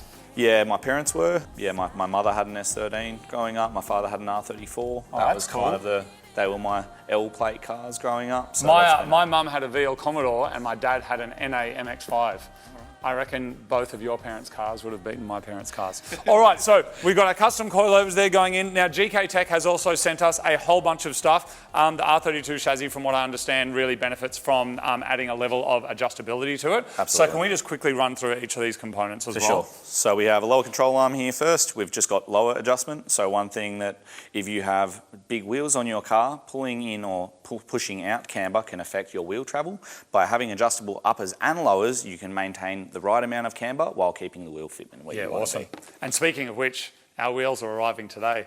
They're spicy. They're very spicy. All right. We have caster arms. They're a chromoly steel, so they're lightweight while still being strong and safe. But R32s, compared to the later chassis, have a lack of caster. So by putting caster arms on them, we can bring them up to a spec closer to the later models. Well, people reckon R33s drive better than R32s. Is that actually true? Yeah. I feel that for sure. Yeah. Out of But not after the this. box. That's right. Yeah. And you can manipulate, and that's the whole point of doing all of this. But an R32 looks better than an R33, doesn't it? The comments is lit up. Let's not even talk about R34s. All right. We have a Hawkins lock bar. So these come factory with Hawkins. We don't need to go into the background of that, but this essentially just cancels out the Hawkins, especially when we're going to be doing a lot of high-speed manoeuvring. Yep. This is a real benefit. My S13 had Hawkins, and I remember just thinking that is the strangest thing ever. But now some cars are now coming out with that again. It's like seems to be having a resurgence. Absolutely, and so what they're doing now, and it's happened since the early 2000s. High-cast, sorry, it means that your rear wheels are able to steer as well. So front one's going this way, rear one's going that way. They have a rear rack in them, essentially. With the earlier ones, it was hydraulic. With the later ones, it was electric. But what they do with a lot of the modern cars now, like 350s and Mustangs, they have rear steer through suspension geometry. So you they tow out under compression. So rather than it being a speed sensitive, it's load sensitive. Yeah, right. That's interesting. And that's why with Mustangs, you need to run lots of tow in, and that's why there's a bunch of montage videos of them crashing into crowds. Oh, God. All right, what else have we got? Camber arms. It adjusts camber. This is a factory option to doing the lock bar versus a normal adjustable arm style. These are a lot easier to adjust, and especially once you're running a larger exhaust, this allows for a greater clearance than you'd normally have with the larger aftermarket arm. Adjustable tie rods. So you can adjust the bump steer. You might start with 1 mil of toe in, but then as you compress, you have 2 mil of toe in or 0 mil of toe, depending on how you set this. This allows us to tune that. This is a camber arm, and this is a patented GK Tech design where you've got bearings on the outer. The factory upright of the R32 doesn't go in a straight arc this way. It actually moves and turns like this a little bit. So by having these bearings here, you're allowing the factory suspension to move as factory while still allowing for the adjustment there. All right, now over here, we've obviously got some sway bars. These have been sent over by Whiteline, so thank you very much. A really common modification to do, and in many cases, along with your wheels and tyres, one of the first modifications that you can do to help make your car handle better. What's the relationship specifically with sway bars and R32s? So what we found when tuning all-wheel drive and front-wheel drive cars is as you increase the rear spring rate to provide a better forward balance, you reduce the ride quality and you upset the ride balance. So by increasing the rear sway bar stiffness without the front, you can improve that balance without affecting your ride quality. We have these brakes that came on the car, but they have been completely reconditioned. These were actually an upgrade that the previous owner already had on the car. So these are a set of Brembos from an R33, and we've managed to find a matching rear set also from an R33 to go on the back. So along with the wheels that are arriving today and the tyres that are over there, we have got a lot of work to do. So I suggest we start throwing it all in the car. Sounds good. Thanks for coming to visit. We're starting by throwing a couple of Mighty Car Mods fender covers onto the GTR, which are available with worldwide shipping from our website. We're getting some baseline height figures by doing the good old-fashioned shoe test and double-checking the gap with 2 fingers, which is a nice place to start. Other than the benefit of the height adjustment and damping adjustment on these custom Shockworks coilovers, it was also important to me that this car would actually drive nicely. The inconvenient truth is that a lot of Japanese cars from the 90s are getting a reputation for riding rough. It could be setup, it could be thrash components, or maybe it's just because they cost so much now that it's only older people with money that can afford to buy them, and they want a more compliant ride. But as you can see, it's all looking very old and thrashed underneath the car. So this is going to be a proper functional suspension upgrade, and not just designed to be slammed in a KFC car park. The goal of this suspension setup is to offer loads of adjustability, so the car can be set up with a bias for the street, but could also just as easily be adapted and optimized for the track. And there's this perception that the harder the suspension, the better the car will handle. Less body roll is always the line that's given, but harder does not always mean faster. Ultimately, the aim is to keep the tyre on the road even under harsh road imperfections. My first turbo import was a Nissan 180SX, and it had some really hard coilovers installed that arrived from Japan. And when changing gears from first to second, the car would always lose a bit of traction, lose acceleration, and skip to the side. So I ended up swapping them out for a softer spring, which resulted in a better squat during gear changes, which meant better traction, no skipping to the side, and ultimately a faster car. So we're basically changing every single thing that we can see to do with the suspension, including the front, lower, inner, and outer ball joints once they arrive later in the day. So a quick little update. Cams are in, timing belts has gone on, Rob is smashing it as usual. Meanwhile, over here, the front of the car is almost done, and look how fancy it is now. Adjustable tie rods going on, all looking great. Meanwhile, over here, Martin is very busy by the looks of things, ordering parts for his Subaru. But come this way, because in very exciting news, something has just arrived. Yes, the wheels have arrived. Now, I showed something a little bit different, that it's a little bit different to the normal style that I would choose. These are some raised Volk Racing 21A spec SRs, 18 by 9.5. They're going to be fat. Super JDM-ish. I think the R34 wheels actually look really good, but this whole car is getting a makeover, and it deserves something very, very special. And special is what we have. Thank you very much to Aaron and the team at Import Monster for organising to get these for us all the way down here in Australia. Get excited, people. This is actually happening. Are you ready? Are you ready? Are you really, really ready? Look at that. That is Bellissimo, made in Japan. Come over with me and I'll stick one on the car. Let's just have a little quick geezel at what's going on over here, people.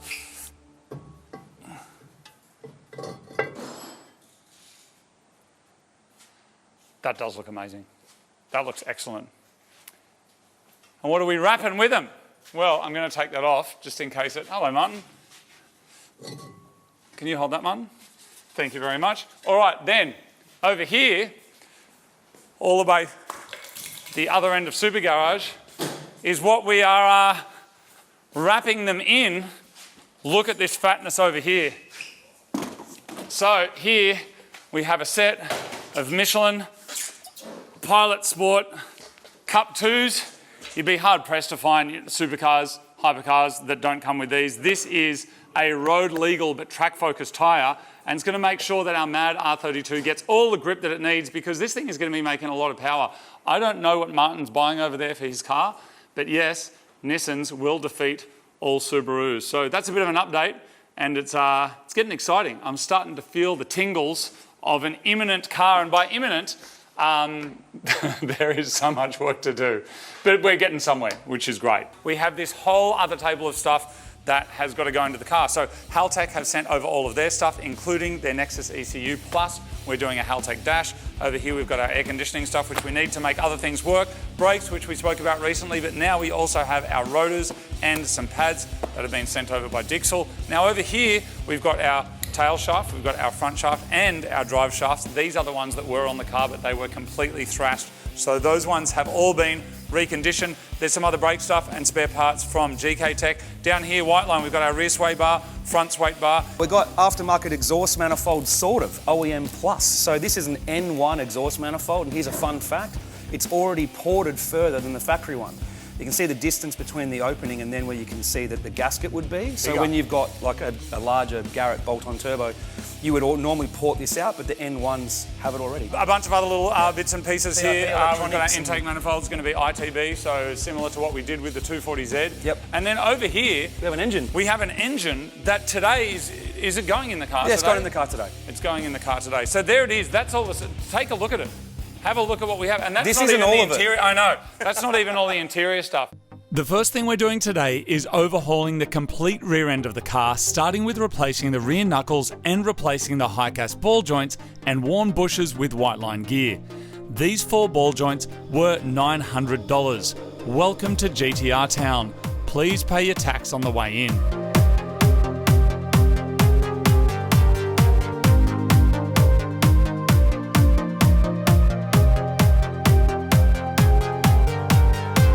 Of course, more power means you need more brakes.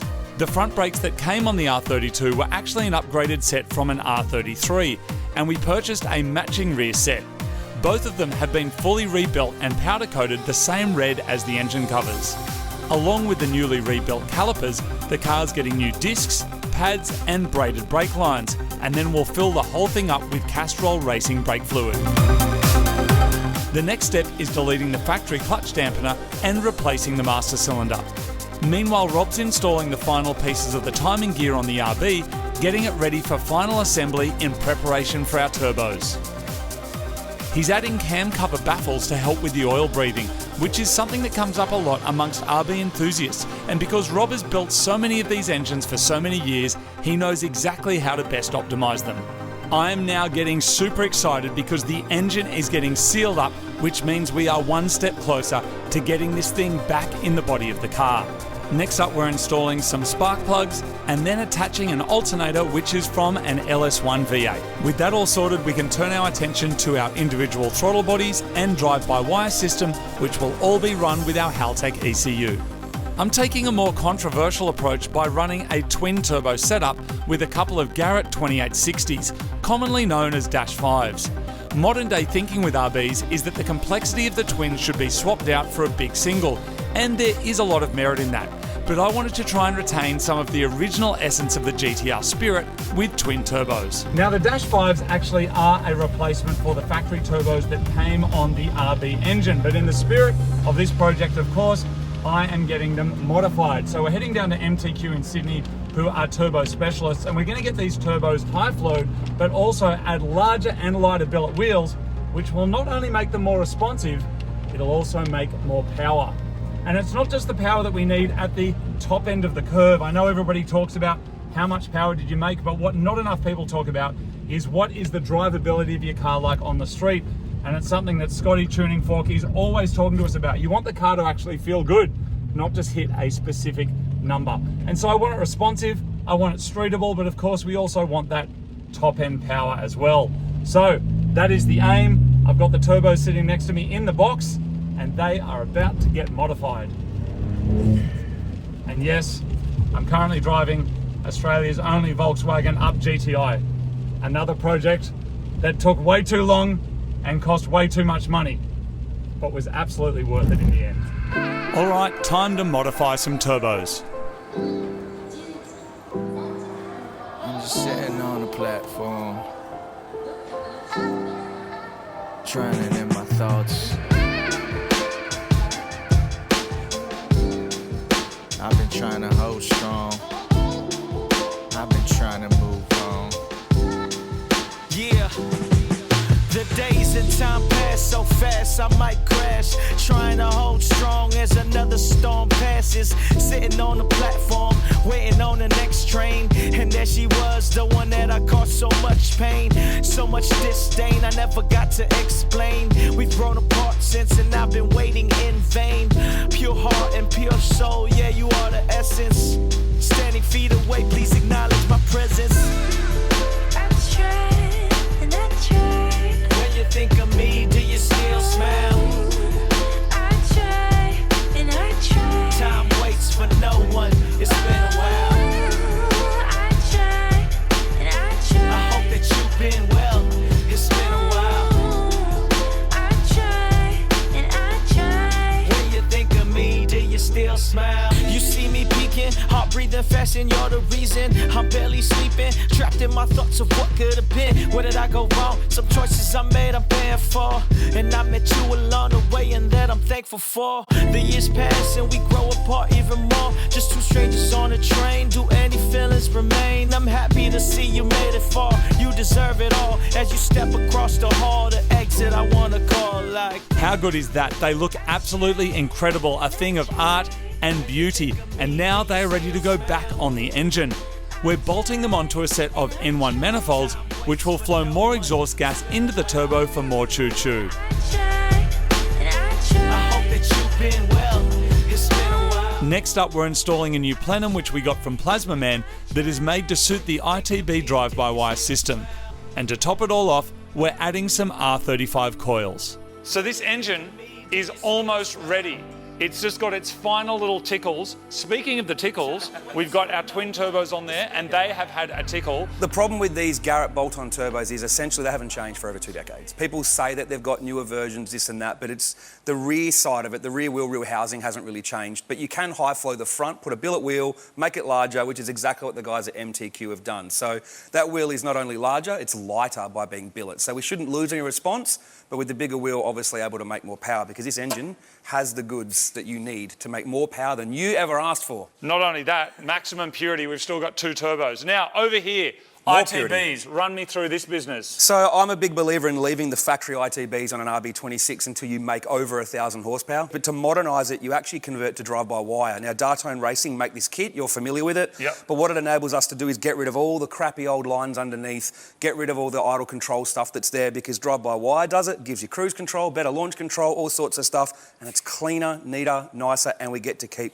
6 throttles, which is So better much for response cleaner. and drivability. R35 coil packs are essentially, well, the go-to coil, because you normally have, in an R32 Skyline GTR, you would have coils but a separate igniter. Yep. They do actually work pretty good when they're new, it's just they're old, and this is the most common way to upgrade. You got an igniter in each coil as well, so you ditch the igniter.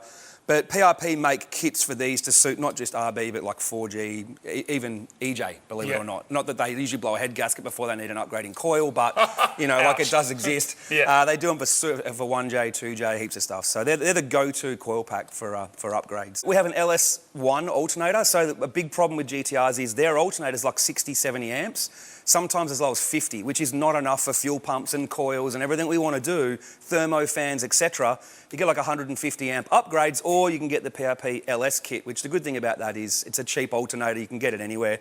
The other big thing you have to do with these cars, I believe anyway, especially when you're going for decent power, is they normally just have a cam angle sensor here, and they run everything off that, but it suffers from belt stretch and the optical disc jumps around and gets bad signal. You can tune around it and still make power. If you want every last bit of horsepower, you switch to a proper crank trigger kit. Crank trigger kit from PRP basically means there's a wheel inside here with a sensor here that picks up on the crank, and you have one here on the cam. So now you've got a proper signal that doesn't suffer from all the problems with belt stretch so much, and more accurate, therefore better tuning, more power, better drivability, blah, blah, blah, blah. It looks absolutely beautiful. Where's Rob? Where is he? There he is. Over there. Just take a look at this guy. Take a look at the dude that built it. Like, it's actually pure art. It's the Mona Lisa of engines. Thank you so much, dude. It's freaking incredible. Probably noticed the enlarged sump.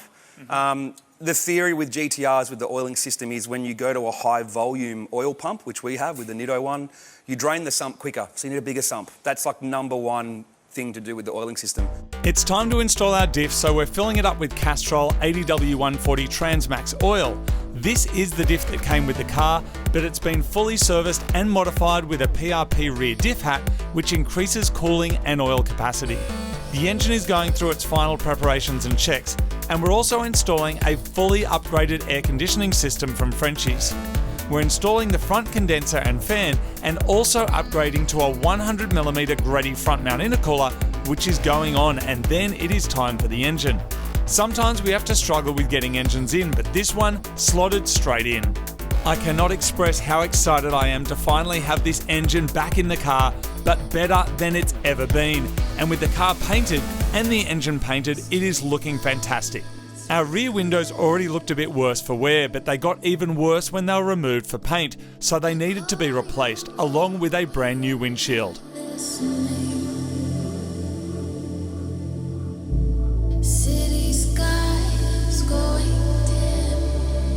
Meanwhile, the uni-clutch is being installed along with the gearbox, which has been fully serviced and painted to make it look as good as new.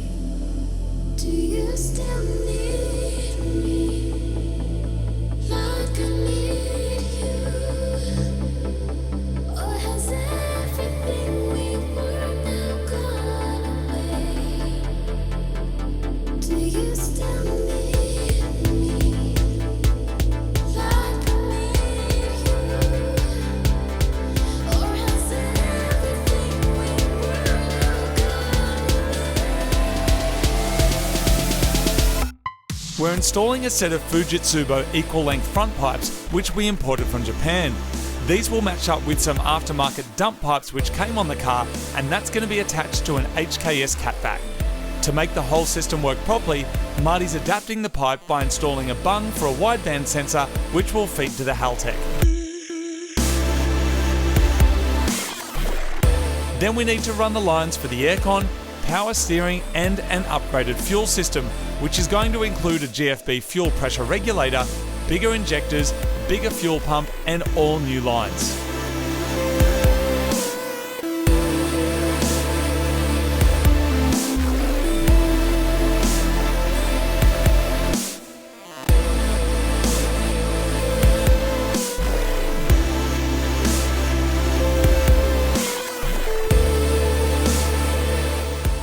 Tell me what I'm looking at here, Andrew. This is the HKS special piping kit. They have two kits, one that just replaces like 4 pieces of pipe, but this one actually replaces the piping out of the turbochargers, which is a good thing from an actual performance point of view. One thing people don't always understand with GTRs is when you get a compressor surge condition, which you often get with larger low mounts, which is too much airflow too early in the RPM. Especially that we've modified them, right? Correct. And what happens is the air from the front turbo, when it hits the twin turbo pipe at 90 degrees, can actually go into the back turbo. They start fighting each other and make like a chuffing noise. Don't want that. The HKS piping kit gives you a proper merge, much smoother, so it actually does get rid of like a lot of that compressor surge that's specific to the GTR. And it looks nicer and it's polished. Now here's the thing. Chuffing noises are specific to 180SX owners. I know, I did find the So cam this bomb. is the nicer merge that we're going to use instead, Correct. right? And we go into a 3-inch pipe. Yeah. So we're essentially getting all new piping, which is going to save us time on fabricating intercooler pipes and sort of stuff. But here's the thing. This HKS kit, with its fantastic giant instruction manual, here's the thing, isn't there? is actually one of the best fitting kits on the market when it comes to a factory car. That's not a factory car. No, far from it. So our first issue. The Frenchies power steering reservoir fits perfect with a factory piping kit, not this one. So we're going to have to move that. Also, this thing presumes that you want to have all the factory breather lines and factory recirculation lines and everything. We're not doing it that way. So we've got to modify the 2 intake pipes and we probably won't use a bunch of this stuff. So it still has saved us a lot of time, I guess, It's also overall. really nicely made. Like, you know, it's got the sort of, you know, because I'm guessing that's cast bits there and then welded there, and then so it'll grip really well. Yeah. Like it's And little things pre-polished. like that. And also these silicons, like, although they are blue, they look really nice. Yeah, they're good. So, yes, it's not going to bolt straight in, but that's our own fault for modifying the car to what we want, and that's pretty normal for a GTR build like this. But it will look pretty, and this is the difference between your engine bay looking a bit versus looking mad. We are the lucky beneficiaries of decades of GTR tuning culture. From when these cars first hit the streets, the JDM aftermarket powerhouses started developing parts to improve performance and reliability, and you can still buy much of it today. Development was fueled by racing in both Japan and abroad, and technology has come a long way since the MS-DOS era that this car was invented in, so things like airflow meter adapters are no longer required. What doesn't change is the basic concept of getting more air into this engine, compressing it with our twin turbos and adding fuel inside that engine for a bigger bang and bigger skids. The intercooler kit fits really nicely and saves hours of fabrication time doing it from scratch. We've got some 1200cc injectors going into an aftermarket rail, and we'll have a flex sensor to give us the option for both 98 and E85 fuels. It's difficult to express how much work has been involved in rewiring this car. It's required a complete headlight to tail light rewire, and our mate Rowan has been working on it for weeks. Lucky for us, he's an absolute wizard and has had his fair share of experience wiring GTRs. It's a much bigger job than your average GTR, as our original loom was pretty much useless. Along with the basics like power windows, lights and blinkers, he's also making looms to support the high current demands of things like thermofans and fuel pumps. For excellent cranking performance and an enormous weight saving, we have this Lithium-Max Race 10 carbon fibre battery, which we'll be mounting in the boot. Getting 10 or 20 kilograms of weight out of the front of your engine bay makes a noticeable difference to the handling of the car. The Haltech R3 and PD16 will control everything directly. There's no need for fuse boxes or relays. We're going to be running one big single fuel pump for simplicity, but we'll have the option to add more pumps later if required. We'll also be running new feed and return lines to accommodate all this extra fuel. Rowan has smashed this one out of the park, having put hundreds of hours into the details of making this R32 run better than when it rolled off the factory production line. It's always a treat working with people with so much experience, to see how they problem solve and create clever systems to solve some of the challenges rebuilding a car from a shell presents.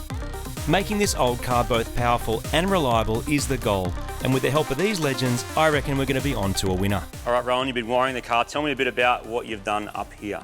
So basically we've just gone through, ripped out everything we possibly could of the original harness. There was just nothing left that was usable. I'm sure you saw that sort of rainbow spaghetti that was going on inside there. None of it was useful. We've pretty much made it almost to like a factory sort of setup, to be honest. Nothing fancy, not getting any sort of super braid and all the fancy business. Just keep it to looking OEM, because that's what we want out of it.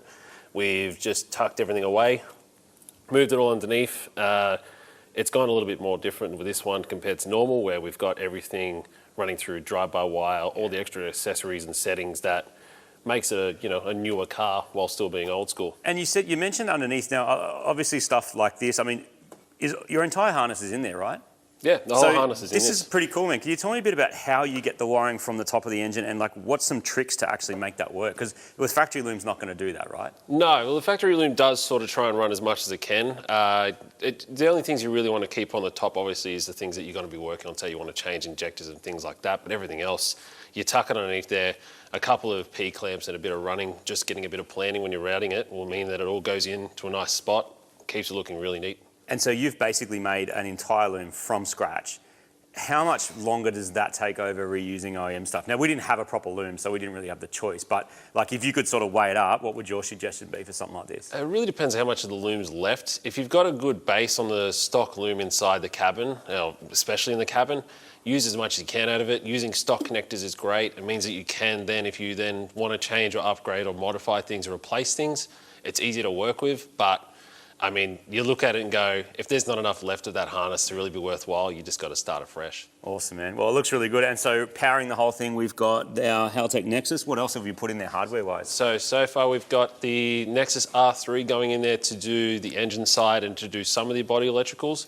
We also have the PD16 over this side, which will be doing more of the accessory side of it. So obviously we've got a lot of fans, AC, all the fuel pump system in the boot. And then we've also got just a physical PDM system also in the firewall there, just so we can have accessories working as well. So it'll still have all the features, door lights will work, cigarette lighter, socket, stereo, the whole lot. How many hours do you reckon are in this so far, man? Have you counted? I don't want to know. It's going to be good. Have a crack. How many you reckon? I would say for this one, with all the prep work, planning, probably about 100 or 120 hours. Wow, guys, and that's why your wiring bill doesn't cost $1,000, because it's like weeks of your life. Yeah. But I have to say, man, you've done an amazing job. Like, it looks so good. And you know when the wires just disappear? Like, it's I know it takes a lot of skill because you can't just go, put it here. Like, you've got to think about it in advance. That's right. There's a lot of planning. It was probably, before I even touched a wire on this car, it was probably close to about 10 to 15 hours of just making sure what I envisioned was going to work, and it was going to be sort of the neatest. Instead of having wires cross this way, to go back to this way, to go down this way, it's this communicates with this goes up this way. It's just an integrated circuit, and that's when it looks like it's missing a lot of wiring, but it's all there. Looks amazing. Good job, man. Thank you. This is sick. As you can see, a project car that's built basically back from a complete bare shell to what it is now is so many hundreds of hours of work, and luckily for us, we've got the combined time of all these experts who have helped us get there. Particularly impressed with the quality of the engine build, the all-round knowledge of Andrew, and also Rowan's amazing wiring work, along with the other guys who've come down and give us a hand. Just a bunch of legends. And you know what as well, separate to that, I think there is another invisible character in the room, and that is Super Garage. The reason that we made this space is we wanted a collaborative space that people could come any time of the day or night. They can work on cars, they can help with stuff, we can work here. Sometimes there's been starts at 7 in the morning that have been going to like 4 a.m. like the next day just to try and get things done, and that was what this space was for. You know what else really surprised me? Getting rid of the festy old glass and that thing, which... Do you want to talk about that, Martin?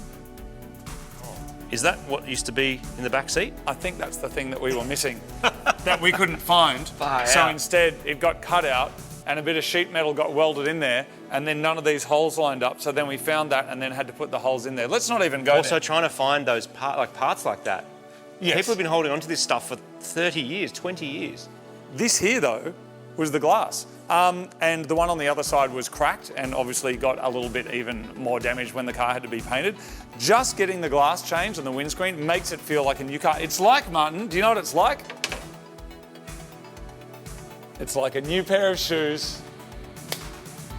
Oh, which you wouldn't know about. No, I don't know about. But anyway, we are getting closer to starting the car. Lucky we didn't say we were going to start it this episode. Next episode, 100% we're starting it. Thank you very much to our friends over at Castrol. We are getting close, Martin, and by close, we've done more than we had done before. This is a monstrous build, and the condition this car started in versus even what it looks like today is like worlds apart. Yeah. It's not just get something, chuck a turbo on it. As much as I love doing that, this is like next level, but it's very, very enjoyable to see the process. The real life of actually doing this is nothing like what it looks like on YouTube. No. I'm telling you, No. it's nothing like it. And some people have said, can you just give me like a 4-hour deep dive into the wiring?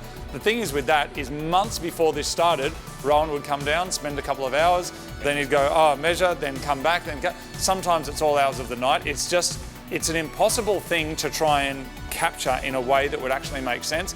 We're trying to do the best we can with what we have, and we hope that you're enjoying it. It's just huge. It's absolutely massive, but we are enjoying it, and we're a little bit closer to having a fully restored and finished GTR. It's no Supra, but it's pretty good. Supra, dude, don't say that. That's silly and it's rude. One of the aspects that can blow out builds like this is the complexity of keeping the purity. It was really important to me to retain a twin-turbo setup, which is the spiritual genesis of the RB in the GTR. But that has come at the expense of time when it comes to the install. Probably the most complicated part was this twin-turbo setup, because people don't do twin turbos anymore because they don't love their purity with their GTRs. They just do singles. When is the last time, Rob, you did a twin turbo setup on one of these? I think probably when I was about 19. How long ago was that? I'm 37 now. So that's probably almost 20 years. Yeah, it's probably what took me a while to work out where everything went, but yeah. Why do people destroy the purity with one big single when we all know that twins are more pure? I don't know the answer to that. I was going to just say it's because Western Sydney. At the end of the day, these cars were built to go fast, and that's something that we've always just chased, and they were one of the first things that sort of held these engines or cars back. Yes. So they came off, yeah, basically, and then when we worked out how hard they were to bolt back on, we just never put them back on. Rowan has been the one that's been doing like all of the wiring and stuff, which is all looking great. This side is mostly wired in. There's still some stuff to do inside the car. We've still got to run power steering lines. Fuel lines have to come down here. The radiators just come out because we are doing a catch can, modifying that.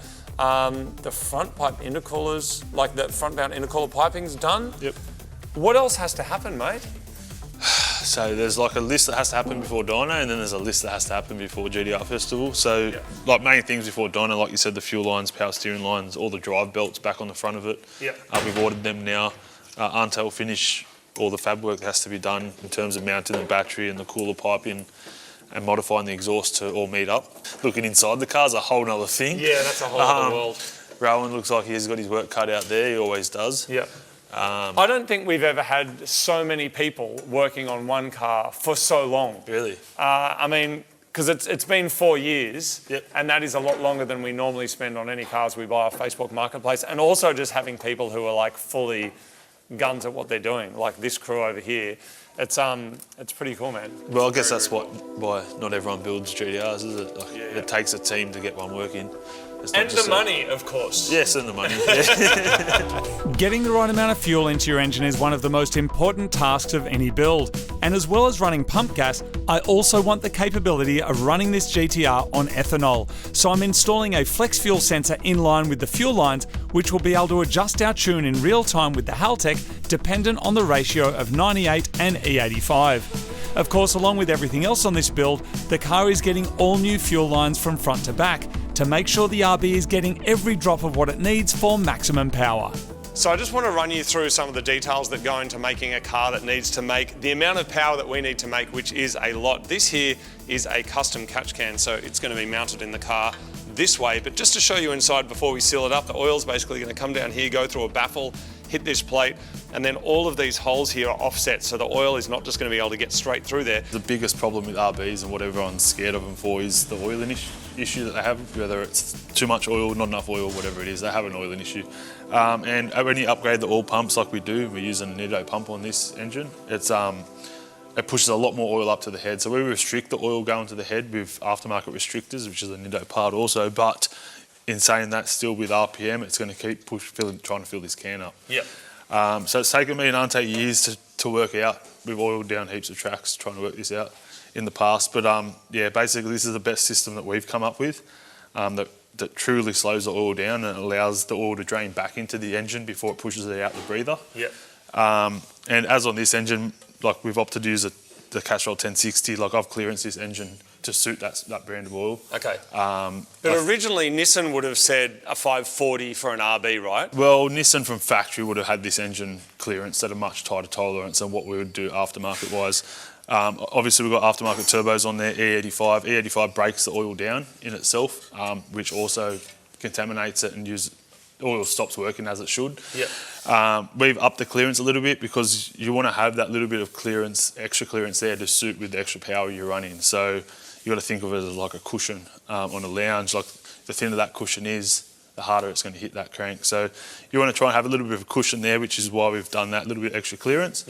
And obviously Castrol being as good as they are, it's going to keep this engine alive. The best way of keeping your engine going is change your oil. Like it's a simple thing to change. It's easy and it doesn't cost much money compared to the cost of actually building an engine. Like you've done this for like decades. How often do you see cars that have just been neglected from not having their oil changed that probably half the problems wouldn't exist if they'd been maintained? Well, the funny thing is a lot of people seem to think you only should change your oil after the car's getting thrashed constantly, which is one thing that does obviously up and down oil temperatures, and that's going to determine how the oil reacts as well. But when a car gets driven normally and it's not actually burning off the fuel in the oil, so it's getting driven on the street normally, it's probably running a bit richer than normal to keep everything cool and safe, that's when you're actually killing the oil. Like when you've got the oil at temperature and you're using it, it's generally burning off all the contaminants in there. And if it's a good brand oil, it will keep its viscosity rate in for quite a few heat cycles. So I like to generally say, like if I'm racing the car, I like to say every 2 track days. And then if I'm driving the car, it's probably every 1,500 Ks. Got it. All right. So because you're not doing... And there's no harm in doing it. That's the point, other than the cost.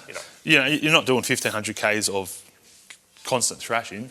So, over those 1,500, it's going to have enough heat cycles and enough fuel breakdown and stuff like that to sort of contaminate to the point you want to change it. So, yeah. There it is, people. You've heard it here from Rob Arbolino, the man himself. Change your oil. So I guess it's time to seal this up. And then we can throw it in. Let's do it. The brains of our car will be a Haltech Nexus R3 VCU or vehicle control unit. This magical box does everything from power distribution, data logging, has an inbuilt wideband controller, and of course will handle our engine management. Because we're rewiring this car completely from scratch, this solution is what made the most sense. But if we'd already had a functioning car and complete wiring, we could have used the Haltech Nexus GTR plug-in. It offers the same engine control, but can literally be plugged into the Nissan factory harness and lives in the factory location. At this point, we can run power from the battery down to the engine bay, bolt up the exhaust, and add some braided brake lines. And while we're on the topic of brakes, it's probably about time we talk about skids. Andrew, as I'm now a proud owner of an XR8 Falcon, I do quite enjoy the skid. Or what did you call it before? Pump and ringies was another term that I've been recently using. Where I'm from in Grafton, that means something else. But my question is, will I be able to do skids in this car even though it is all-wheel drive? Yes. The four-wheel drive system in this car, it is actually a rear-wheel drive until it's told to put power to the front, which takes a signal from wheel speed sensors, throttle position, and most importantly, G sensors inside the car that you often don't get to see. Okay. So what you can do is either pull a fuse out, do a key banger, believe it or not, and confuse the all-wheel drive computer, or in the case of us using a Haltech to control the four-wheel drive, we just go two-wheel drive now. Now, the reason it works on a 32 is it's a bit old school. It just basically doesn't put any pressure to the transfer case. Well, the 33 and 34 have residual transfer case pressure, which means you would damage the transfer case if you did a burnout. But 32s are burnout machines. You get a lot of words in a short amount of time, don't you? Yeah. Like, you're giving me a run for my money. There is a pump in the back that builds hydraulic pressure with a solenoid. And basically, this is the line here that transfers that pressure, pushes on the plunger to add four-wheel drive. The transfer case over here, essentially, people think it's in here, but there's a chain down to here for that front shaft. But there is basically just plates, like clutch plates, and they put pressure, they compress together, create friction to put power to the front. Yep. Anywhere up to 50%, but generally, depending on the power of the car, it's not quite. See all those signals from wheel speed, G-force, throttle position. It's an algorithm in the computer that basically goes, this is how much you should have. It even knows to reduce front drive at high speed, regardless of what you're doing. Yeah, right. Because it knows you don't need the grip at 200 k's an hour. So why put more to the front if you don't need it? It knows that if you're mid-corner at part throttle, steady state throttle, but you're mid-corner from the lateral G-force, it knows to get the four-wheel drive ready for corner exit. Wow, man. So there's a lot of input going on. Very intelligent. How good are GTRs, Mate, really? For 1989, this was wild. That's amazing. You know what else is exciting? Yesterday, I installed a flex fuel sensor. Ooh, nice. Ready for our ethanoling. Yes. Ready for our it needs E85. if you have a GTR, get ethanol in it. It's the nectar of the gods. Okay. I'm going to go blow some holes through some aluminium. We've had a talented fabricator called Ante working on this GTR with us, and after slowing him down by blasting some metal myself, I've handed the torch over to Marty to have a crack, and then it's back to Ante so he can finish the catch can. Then we need to finish our brake lines, finish the exhaust install, add in our boost controller, and then try and complete all of the little fiddly jobs that have to be done before we can turn the key.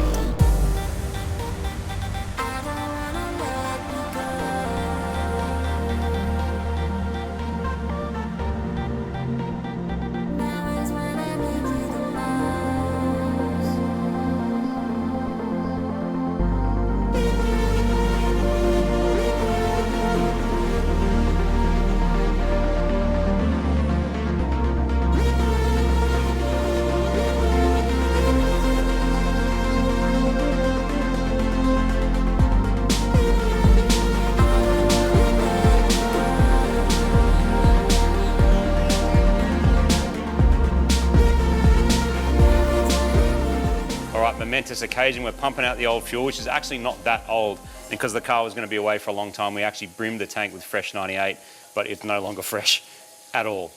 So it's all coming out, and we're probably going to start it on ethanol, because that's what's going to make the power. It's that kind of car. After years and years of work, we're now in the final preparations before we turn the key for the very first time. Mechanically, this car is just about ready to start, which means we need to start thinking about fluids. And that means it is time to fill it up with Castrol Edge. Now, we have it on good advice that the oil to use is 10W60. Castrol have been a supporter of Mighty Car Mods for over a decade and are the main sponsors of this build. So thank you very much to the team over there for helping bring this car back to life. And now, Martin, it's time to get one step closer to these epic quarter-mile times and RB noises. So let's do this. This has been a long time coming. Also, you might notice there's 2 bottles here. Because of our modified sump and oil cooler and all this other stuff we're going to have in there, it's going to have a huge oil capacity. But that's actually a good thing because oil has time to do its job. We're not going to starve it. We actually don't know what that capacity is yet, do we, Martin? So we're actually going to have to just Mr. Hawkins reckons it's around about 10 litres. 10 litres? So it'll probably be nearly 2 of these, I'd say. We'll soon know because we'll check the dipstick like professionals that we are. So we just put 10 litres in and it's just appeared on the end of the stick. And Andrew did make a good point. It's very thick oil and so it probably takes a while to make its way down the engine. But that's pretty crazy. I've never had a car that uses that much. This is now our 3rd bottle. Yep. So let's just, we're like not putting 15 in. No way 15 But like litres. I said, the oil volume is a good thing. You want it. That's why track cars have massive oiling systems and big accumulators and stuff. You want the volume. Good cooling, good cleaning. Have a look at that, Martin. Here we go. We're coming up the stick now. I don't reckon it's going to be far off. All right. Maybe we leave it there until we just let it settle. It really does feel like we've been working towards this moment for years.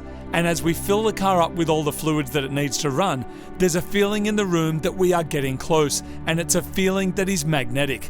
As the day turns into night, more and more people arrive to come and lend a hand because we are quite literally out of time. Our plan was to reveal this car at the annual GTR Festival in Sydney, and to do that, we need to be on the dyno within 24 hours. Now, could we trailer a non-running, non-finished car to the festival and reveal it in front of a crowd of thousands? We simply cannot accept that as an option. And while it was commonplace in the auto salon era days to push a non-running car onto the competition floor, the whole team here is working as hard as they can so that we can make sure that this car is actually running on the day. Ideally, we'll even run it down the quarter mile in front of a crowd. We've come way too far now to let simple pleasures like sleep get in the way of this build, and there's a kind of manic collective group mentality that this car must run at all costs. And to think that this poor GTR was being left to rot in the corner of an auction house further propels us to try and make good at resurrecting the spirit of this iconic JDM hero.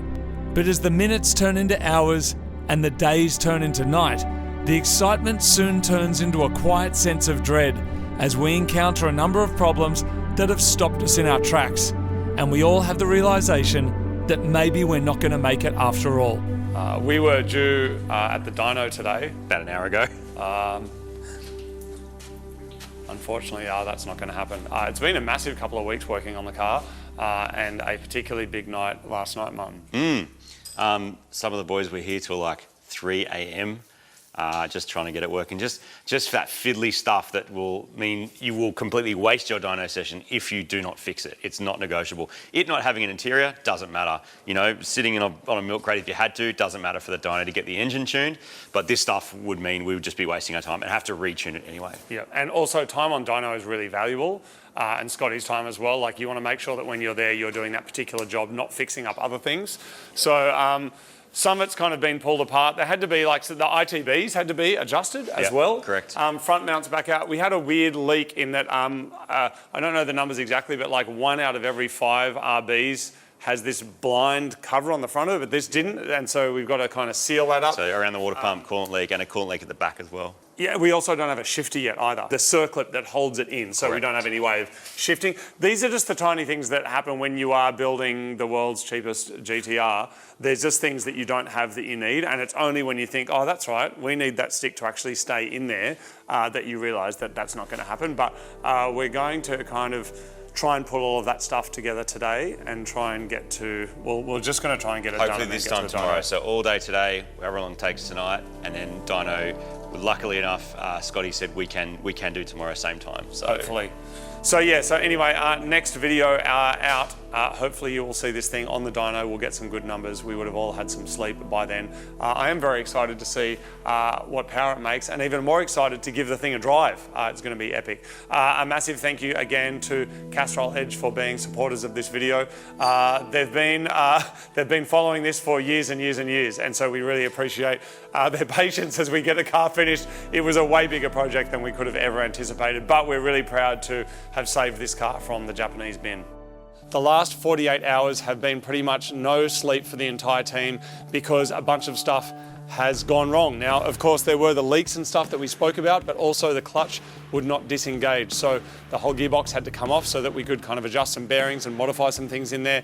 The gearbox has only just gone on about 2 hours ago. Plus, it's starting to look like a car for the first time in years and years because the bumper is on. We've got the bonnet on there as well. It is freshly built. I have no idea what's going to happen today, but we're down here at Haltech. We've got Scotty over here as well. He's getting the car ready. He's put extra straps on it, which is pretty exciting. I think he normally does one strap. Some people even do no straps, which is a little bit crazy. I believe today, have you done 3 straps? Is that what you did? Well, I'm a little bit superstitious with this. So what happens, right? Brand new build, you guys have done such a good job putting this together that I put 3 straps on it. So normally what I think is 1 strap, 100 kilowatts, 2 straps, 300 kilowatts, 3 straps. More than 300 kilowatts. We're all in. Okay. But normally the problem is I normally spend all the time strapping 3. Don't say it. Mate, I'm superstitious. As soon as I put 3 straps on it, something happens, a wheel falls off or something, and you're like, I put all that effort into strapping it and then we don't get anywhere. So I'm so confident in the build, we're 3 strapping it. Okay, maybe confident in the build, but not so confident with the car itself at this point. It's completely untested. Completely untested. It's rolled 3 meters. If the competition was about looks, you've already won. It's stunning. The twin turbo setup with the old school, I love it. So good, isn't it? I love it. It's beautiful. It's simple. It's got all of the right late model stuff on it. The wiring throughout the car, the wiring harness and the way the harness is presented. Rowan, yeah. This is me. I'm not into the full Tevzel, ray-cammed, full motorsport sealed harness you can never ever service or get into. That factory trim look to me, Bellissimo. It is beautiful. Well, thank you so much for your enthusiasm and thanks for having us down here. Again, last minute, we pushed him back, then we pushed him back again, and then we're like, hey, we're going to be there first thing in the morning. So here we are. It is time to continue this epic build. Of course, thank you to Castrol, who have been supporting us while we do this build over the last 4 years. And today we spin it up and we try and make more than 330 kilowatts at the wheels because that's what the 240Z's made. And it's got to make more than that. It looks like it will. It looks like it will. It looks incredible. All right, let's do it. We are going to spin this thing up, see what kind of power we can make, but also make sure that it actually works. What is the plan today? Being that it's a brand new engine, all I know is that we're going to run it a bit, dump the oil. We've brought another 15 litres of this because it literally takes 10 litres. So we've got our Castrol Edge 10W60. So I know we'll do a change of that in the filter. Other than that, what is the plan, Scotty? Perfect. I'm glad that you sort of asked the first part about it because it being a brand new engine, it is a little bit different to a normal dyno tune. So a brand new engine, what we're going to do is we'll get it straight on, no mucking around, idling, none of this stuff. We're going to be loading it hard at 1,500, 2,000, 2,500, 3,000 with lots and lots of engine load that puts lots of cylinder pressure. But it'll stay there for a certain amount of time, won't it? Like you'll hold it there. That's right, but not at the same RPM. Move up, up, up, down, down, down, up, up, up. Okay. Idea being that we're putting a huge amount of cylinder pressure in it. It's pushing those rings out. They're grubbing up and down on the bore so that everything's bedding in. The reality is, the new way things are done, new ring material, new pistons, new everything, they don't really run in. The material's not disappearing as such. It doesn't really happen like the old things. And there is the saying that, are you running it in or are you running it out? Yeah, right. So what we're really doing is basically just making sure that the whole assembly's right. We'll put some load on it because that's the right thing to do. Then we'll dump the oil, have a look, make sure there's no metal, no funny stuff, nothing that we're not used to. And then we'll do a full check of the car as well because we're also running the car in. Yes. Are the wheels tight? Is there any funny oil leaks? Is the drive shafts all tight? Like every nut and bolt's been changed. So best practice to go over the whole car after it's made, say 100 kilowatts and it's done, 10 kilometers or something on the dyno. We'll do a safety check on everything, dump the oil, fresh oil, check the coolant, and then send it. It will be good to see that everything is in order because it is, I've had the car for 4 years. Before that, it was in Japan, then travel, whatever. So it's likely that it's half a decade since this car has actually moved at all. And in that way, if you think back to what it used to look like, it's kind of, you get used to it as it slowly changes, like a little puppy getting bigger and bigger, and you just get used to it. But if you remember what this car used to look like, it is nothing like this. So I'm really interested to, I'm really interested and hopeful that it's all going to hold together. Mate, there is a lot of ingredients, and it only takes one teeny tiny thing to stop us in our tracks. Yeah. Fingers crossed, but at the moment, she sounds incredible. All right, cool. Well, let's kick on, people, and turn the key. And yes, cross everything you've got. So I'm just putting the Haltech Connect app on my phone, which means that I will actually be able to see what is going on over here on my phone. So I'm just setting it up for the first time now. So I'm going to go connect to ECU Wi-Fi. Connect to ECU Wi-Fi, perfect. Yep. And it's come up as Castrol GTR. Perfect. Loading the settings. All right, so I'm going to press my throttle. Vroom, vroom, vroom. Yeah, look at that go. That is so cool. Brom, brom, brom. Along with noises. You don't actually get a Scotty making you the noises. Yeah, I mean, but we could potentially record that. That'd be very, I could record the brom, brom, brom. It'd be very embarrassing to have that in the app. All right, so let me fire her up. We are using, could you show everybody the key, please?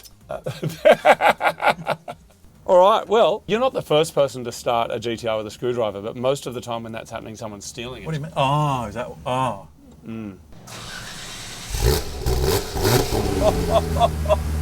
Now, Scotty has just set up, he's set up the kill switch, which I'm going to test if that's okay. Of course, yep. So if something, basically it's going to cut ignition, is it coils? Coil power. Coil power, and also cut fuel pump. Injector power. Yep. And anything else that's a powered, so if you had like a nitrous system or something like that, it basically kills all of the scary stuff. So that if the car was on fire, you hit that button before you run. Yep. So this is a racing thing that all kill switches in big race cars, the big red key. Yeah. That big red key should cut the power and kill the ECU, because if you just cut the battery off, the alternator will still be going and it might still run. Yes. So the kill switch is critical and was the very first thing we should ever set up in a questionable car. Got it. So we've got basically a Haltech keypad down here. We've made it the top left switch because that's the easiest one for us to reach down and grab, which would look something like this. Everything's turned off, so that works. We've set it up so that now it will retain that state until we hit it again, which means now the car should start again with our trusty screwdriver and we can kick on into it. Perfect. Okay. Now this is going to be the first, I'm going to put the clutch in and roll it on the dyno. You ready? Do it. Even if you're watching at home, cross your fingers. Here we go. Clutch is in.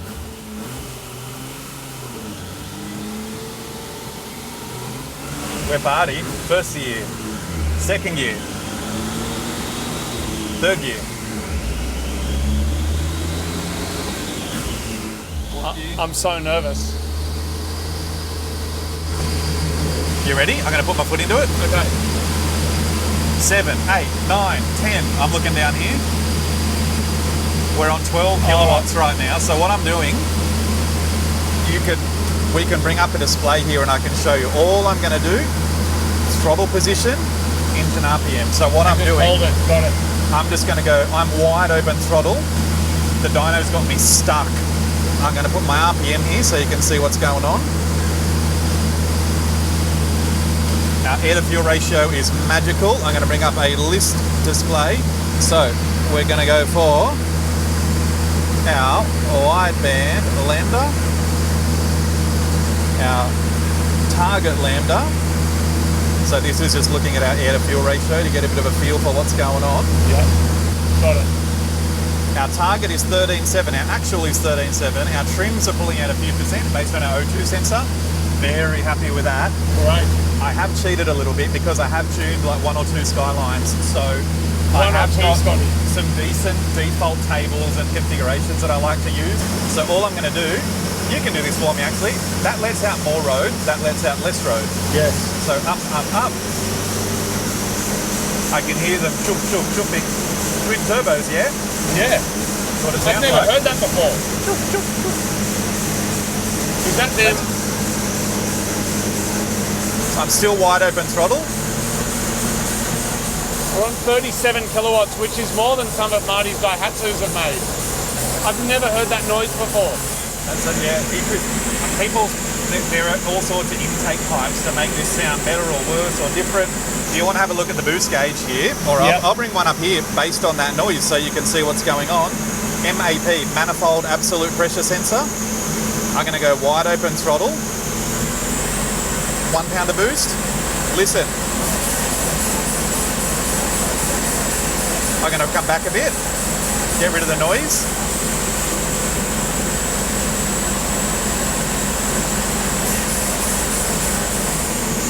The compressor surging.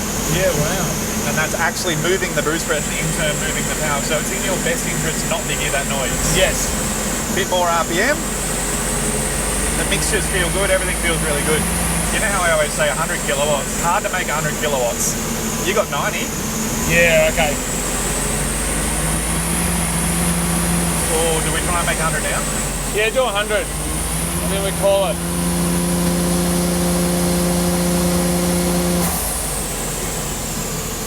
There we go. 100 kilowatts. That's all there is to it. Now we just keep pressing that button.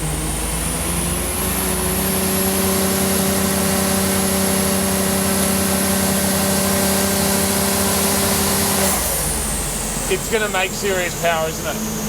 We've got everything nice and hot. Everything's moved around. So now I'm going through the gears just to make sure it feels good. Yep. About now's the time. So we'll stop it.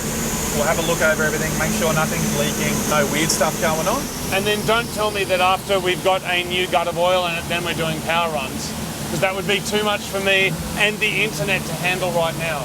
We'll do whatever you want. I'm excited to see what happens.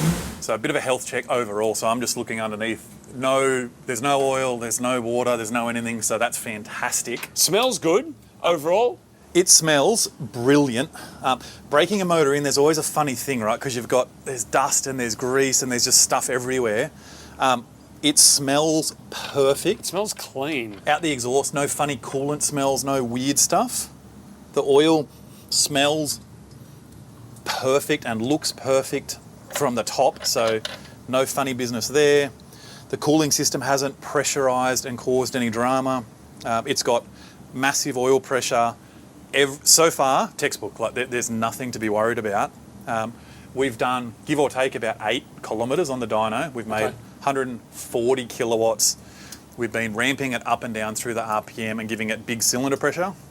So now we'll bring it forward, dump the oil, do oil and a filter. We'll look in the oil pan just to make sure there's no sparkles, just no funny stuff. As long as that's good, mate, we're on. Just keep revving it. Nice. It's time to drop the oil, and Rowan, who wired up the car, has come down to the dyno in case there's any gremlins. If anything at all could change your words. Anything that was in there is now going to be in the filter, more likely than the oil, right? That's it. So that filter just worked as hard as any oil filter is going to work in its life.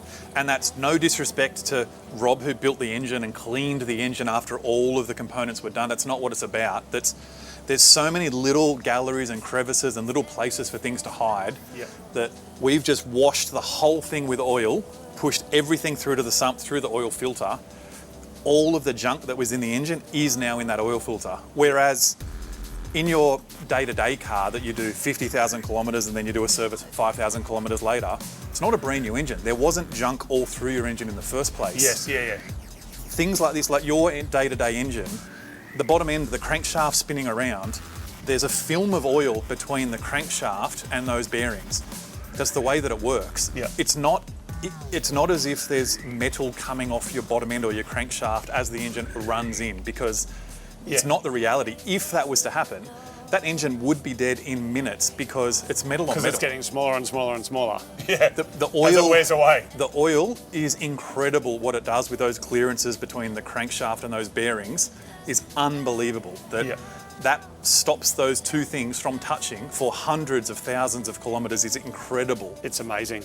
And it's why you should change your oil regularly. Like, it's not a hard job, it's not a big job, it's not an expensive job. It's the number one thing that you should do to keep your car alive. I think I couldn't agree more that if your service intervals are 10 or 15,000, if you halve them and if you're doing it yourself, that's a very, very cheap way to keep your engine extremely healthy for a really long time. There are some tiny particles in the oil, which is nothing out of the ordinary for a newly built engine. So we can change it out, then we're good to go. I don't know if you've ever been out in the bush and you see sometimes there's a big old rock and it's just had a bowl carved in it because there's been one little stone that sits in it.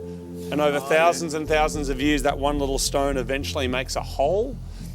That is the tiny stone, and your engine is the big stone, and the hole is your engine going kablamo. We spend so much time and effort on all of these things. Yep, to have a good quality lubricant in there without this stuff in it. So changing a couple of oil filters is not going to kill you.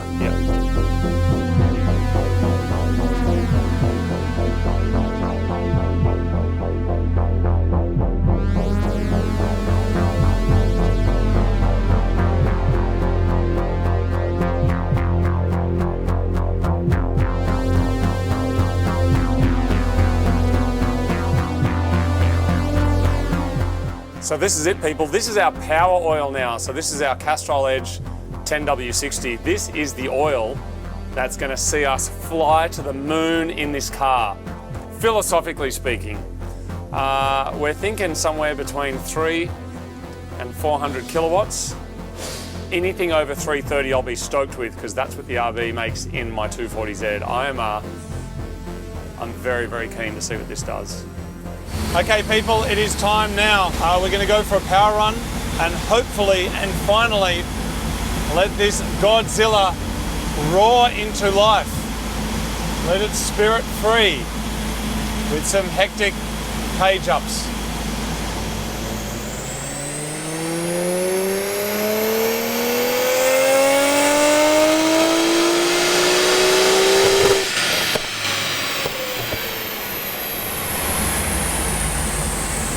The mixtures are dead flat on our 12.0s, like absolutely beautiful. Yep.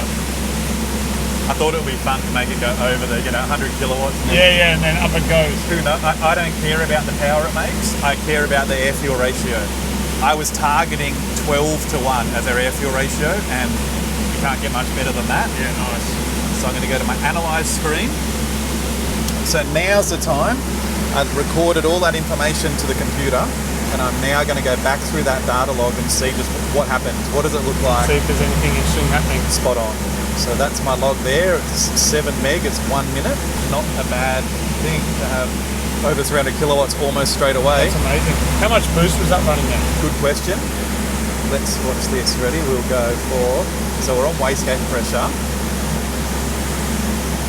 RPM, manifold pressure.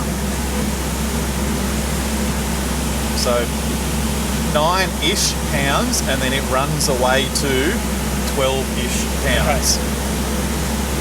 And won't we end up somewhere near 20 plus?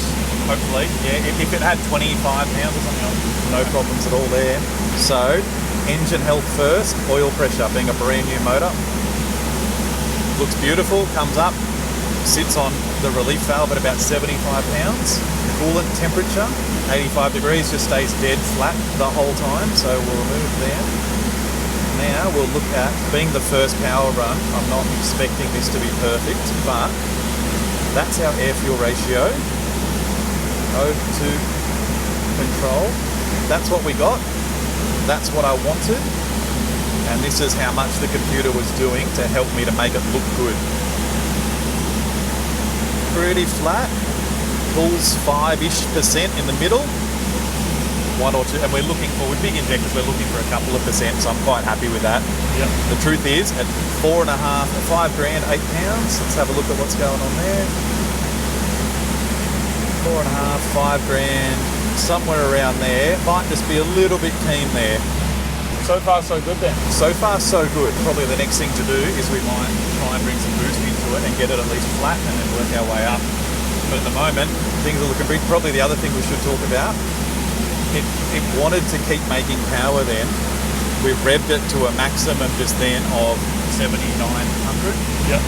So can we extend that a bit then? if we want to, yep, for sure. So I've just pulled out of it, being the very first run. Yeah, of course. I didn't want to hold into it and have anything happen. So yeah, quite happy with that. Knowing that last pull that had sort of 8s and 9s, let's start with 15 because that's pretty realistic. Give it a number to get a feel for what's going on. Okay, let's get some boost into it. So we're going from 9 to 15? Well, 8 to 13, and all I'm trying to do is just get it to flat 15. So a little bit of mucking around to get the boost control on the money.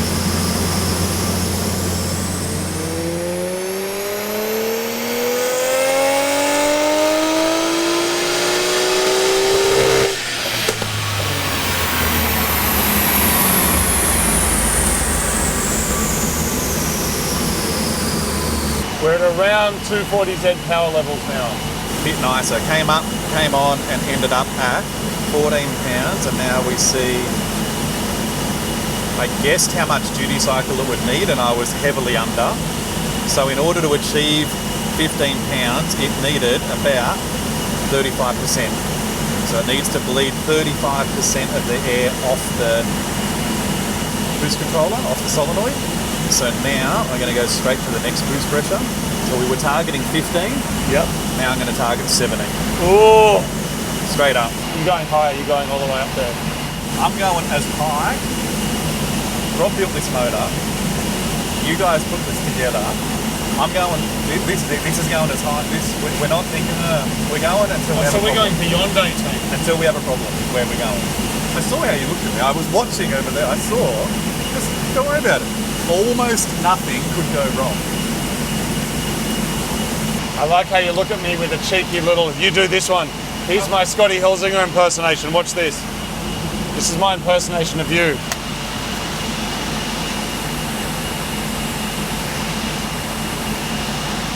Send it, Scotty. All right, Let's go. Here we go. Here we go.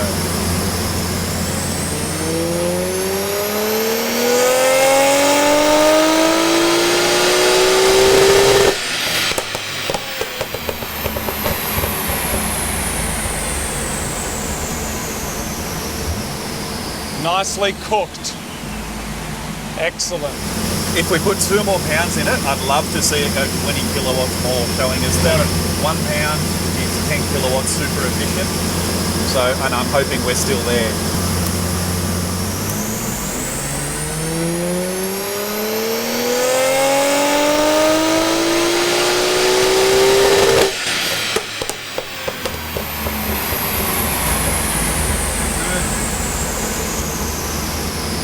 Almost at 500 horsepower. It's pretty awesome, eh? It's pretty good. 500 horsepower would be a nice place to be, which is probably going to be about 375 kilowatts, isn't it? Yeah, yep. All right, 19, we're going to go straight up. We're going to go 21 now. Now will you keep adding 2 just until we run out of turbo? Yep, until it starts to get a little bit sad, and then we'll start looking at ignition timing to try and tidy it up from there. Happy? Happy. 500 horsepower this time.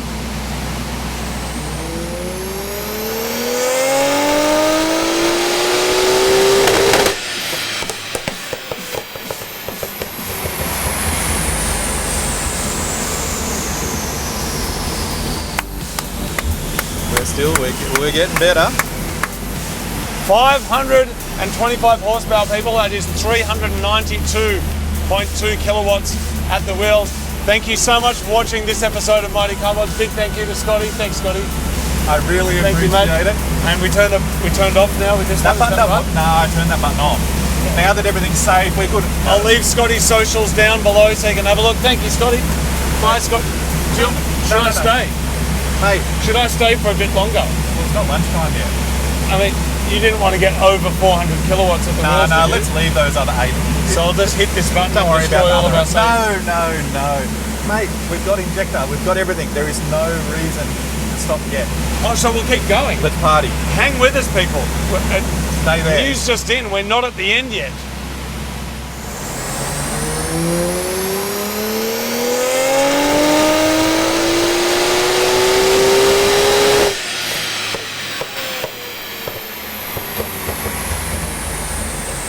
interesting curve that time, wasn't it?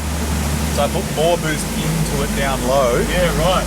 And then the boost controllers brought it back, so it was trying to get to the target. Controller said, no, bring it back down, okay.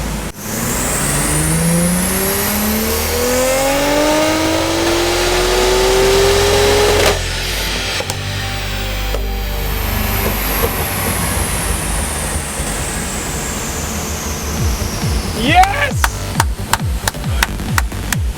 Really impressive. That's awesome.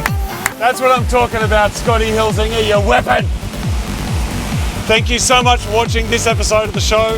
Awesome to have Scotty here again. His socials are down below. Make sure you give him a follow. Go, how do you Apple quit on a PC? So that has been a very, very successful session on the dyno. We've ended up with 401.3 kilowatts at the wheels, which is 538 horsepower for our American friends. Scotty, how did you go, mate? Effortless, which is a rarity when Mighty Car Mods is here. Just say it. Just say it. Sometimes they're a challenge. Sometimes they are just really, really well done. And it's a pat on the back to everyone that was involved in this build, because the car wasn't the greatest to start with. So the truth is that we didn't know whether... Not the greatest, it was the worst. It was literally not... But you don't know if the subframe's going to fall out, if the diff's going to fall... Like, this could have had anything at all. The steering wheel could have fallen off. Like, how would you know? Yes. Yeah. So, rebuilt front to back, there's no oil leaks, there's no coolant leaks, there's no smoke, there's no smells. It's revving, it sounds incredible. There's zero electrical gremlins, which for a Skyline is unheard of, so brilliant.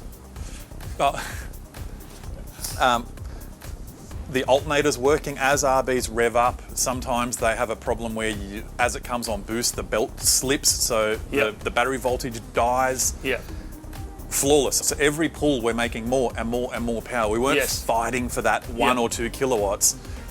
The 400 kilowatts is the number that we got to almost organically. Like, that's it. That's what it feels like. That's what it wants. Yeah. And twin turbo as well, because this is not the way that GTRs are done these days. Everyone just does a big single. And so I wanted this for the purity and the old schoolness of it, and it worked. 400 kilowatts out of a twin turbo combo of dash turbos is incredibly impressive. And I know these have had a little bit of a special touch up. Yeah. It's got an incredibly nice engine sitting behind it, but nonetheless, they are the restriction. Yes, yeah, because we've kind of reached the maximum amount of air we can blow out of these now. So in terms of taking it further, now we're fiddling around over here at some point if we wanted to, right? If you want to keep going, we can do cam timing on the engine. There's a whole bunch of little bits and pieces that we can do. Yeah. We're not talking 50 and 100 kilowatts. We're talking now, then we start to get to the small gains. Yeah. Which maybe one day is kind of worth doing, but at this point we've got a car that works, it has not exploded. We are due at GTR Festival in a matter of days and we need the car to work. So my kind of feeling is right now 401 kilowatts, it's a great number. I'm really, really happy with it. It works.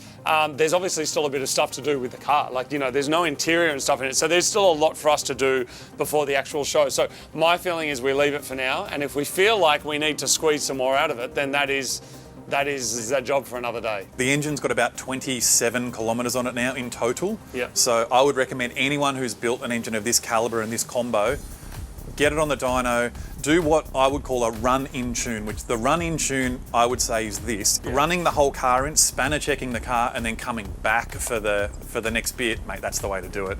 Awesome. Thank you, Scotty. Pleasure. Really well built, mate. Well done. Beautiful car. Thank you very much. A big shout out as well to everybody that has appeared in this series so far. So much help from so many talented and clever people. There's no way we were able to do anything even near this quality by ourselves, so we really appreciate that. And next time you see the car, it will be appreciated by a lot of eyeballs at the GTR Festival, and I'm really excited to see how that goes down. This life is all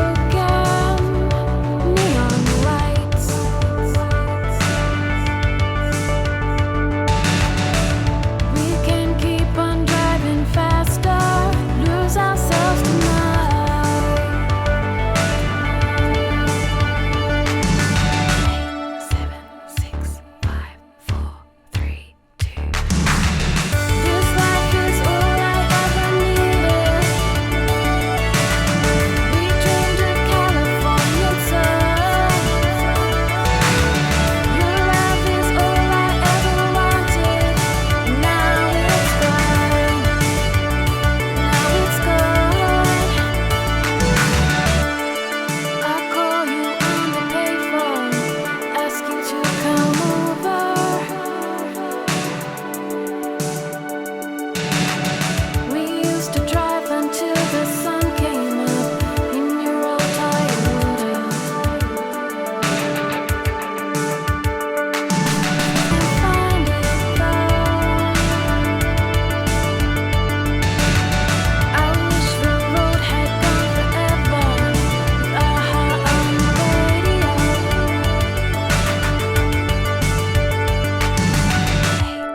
time has come for us to unveil our car, and along with Andrew Hawkins from Motive, we've also got a couple of special guests from Japan.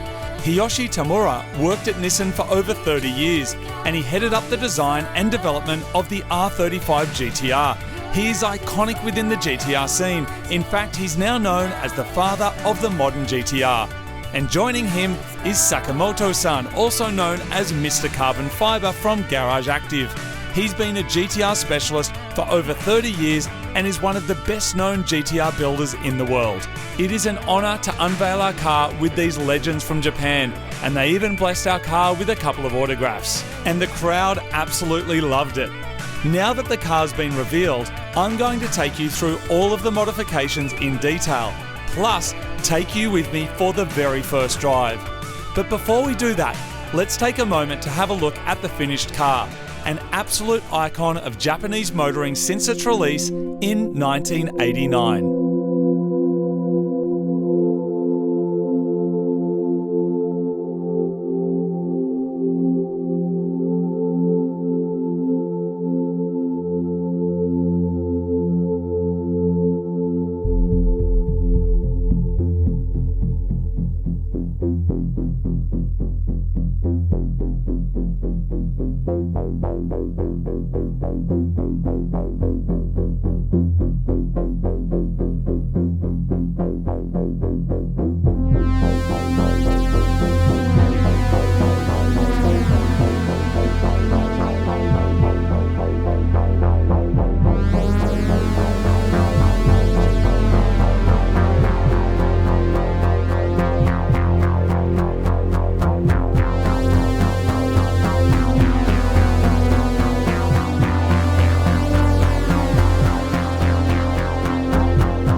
So this is my Nissan R32 GTR, and there has been so much work done to this car over the last 4 years that I thought I probably should do a bit of a walk around and show you everything that has happened to this car. Now, first of all, before I do that, I just want to acknowledge that even for me, it is hard to believe that this is the same vehicle that rolled into Super Garage between 4 to 5 years ago. When it first arrived here, it was in such a sad state. There was so much missing. It was in terrible condition.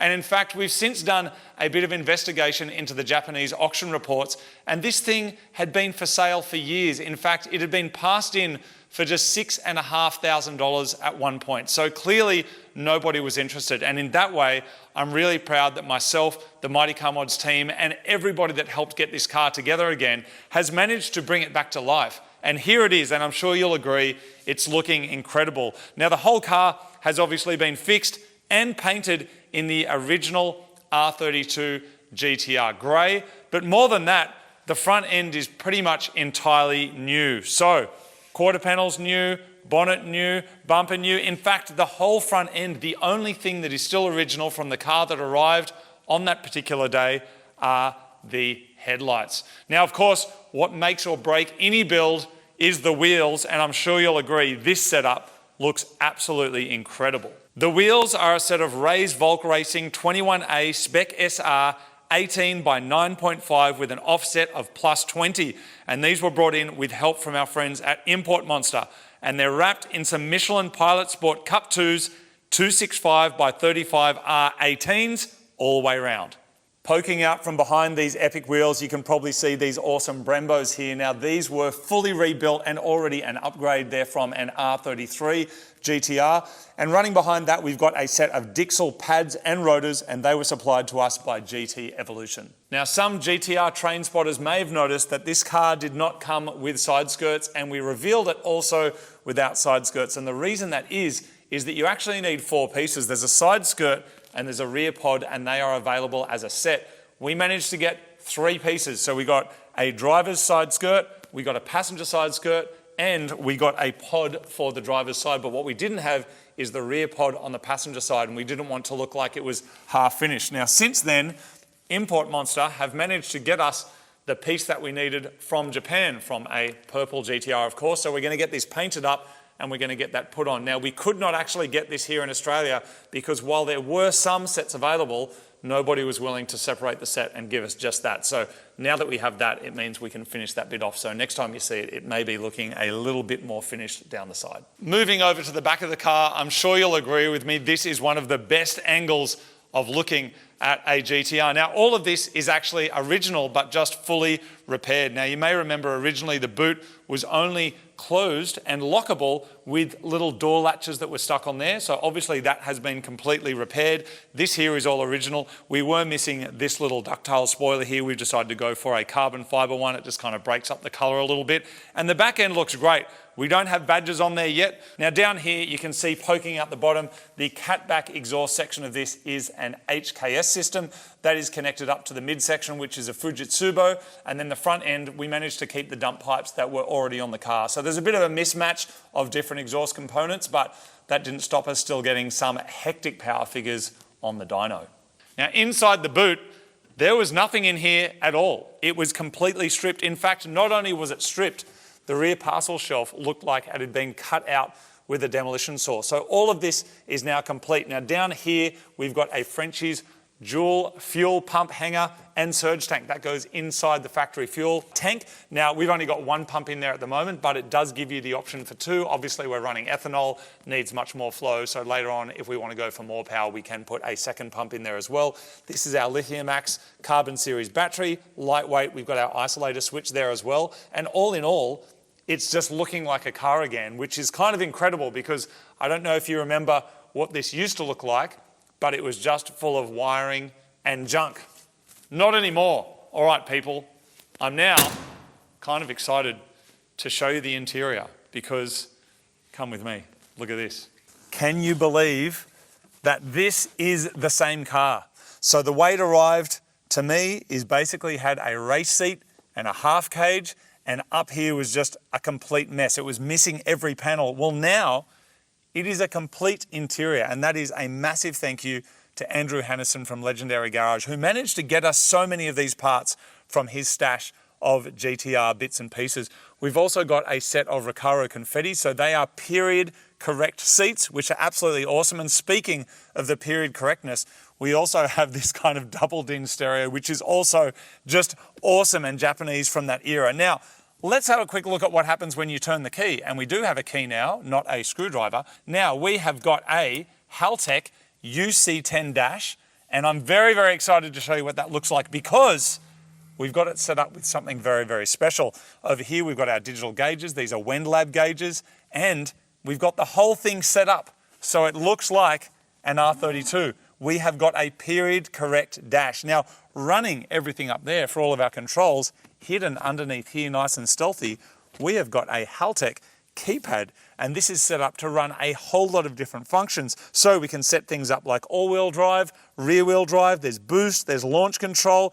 This here lets us access everything we need to do so that we can get to the Nexus, make it do what it needs to do, and display that up here on our UC10 dash. You also got to remember that the whole car was rewired, top to tail. There was nothing in here that we kept. The whole thing was wired again, and so that is a massive credit to Rowan for spending so much time getting this done. And the dash here is just, it's absolutely bellissimo, and that there, along with these seats, is probably one of my favourite bits about being inside this GTR. All right, let's have a chat about the main event, and that is the engine bay. I'm sure you'll agree, under here is just a thing of absolute beauty, and there is a lot to tell you about this masterpiece. Let's start with the turbochargers. So over here, we've got a couple of Garrett Dash 5s, and they've been high-flowed by MTQ in Sydney. And running into those, we've got these cool HKS mushroom pod filters. I had them green because it just felt like it was period correct. And for me, my very first turbocharged car was a 180SX, and I had a bright green HKS mushroom pod filter like that. So it was just a little bit of a nod to my history with Nissan turbos. Over here, cleaning things up, we've got an HKS piping kit, and that is running down into a 100mm Greddy front mount intercooler. From there, our air is going into a Plasma Man intake manifold. We've also got the Plasma Man fuel rail going on there, and that is going into Darton's drive-by-wire ITB setup. Managing our fuel pressure, hidden down here is our GFB FXR fuel pressure regulator. So when the car arrived to us, the engine did get pulled out and we took it over to Darton Racing so that we could tear the whole thing down. And when pulling it apart, we did find a head bolt washer inside the engine. So it had definitely been pulled apart before, and the oil pump was also on its last legs. When we got all of that back, it came here to Super Garage, and then we brought in Rob Arbolino, who is an acclaimed builder of RB engines, and he rebuilt the engine right here with us in Super Garage. The head got some upgraded valve springs and retainers, plus a set of Kelford cams and adjustable cam gears with forged Street Division pistons and rods, and an aftermarket Nitto oil pump. Because our car was a short nose engine, it had a bigger pump drive pressed onto the front of it, and the factory sump was enlarged and baffled to a 10-litre capacity.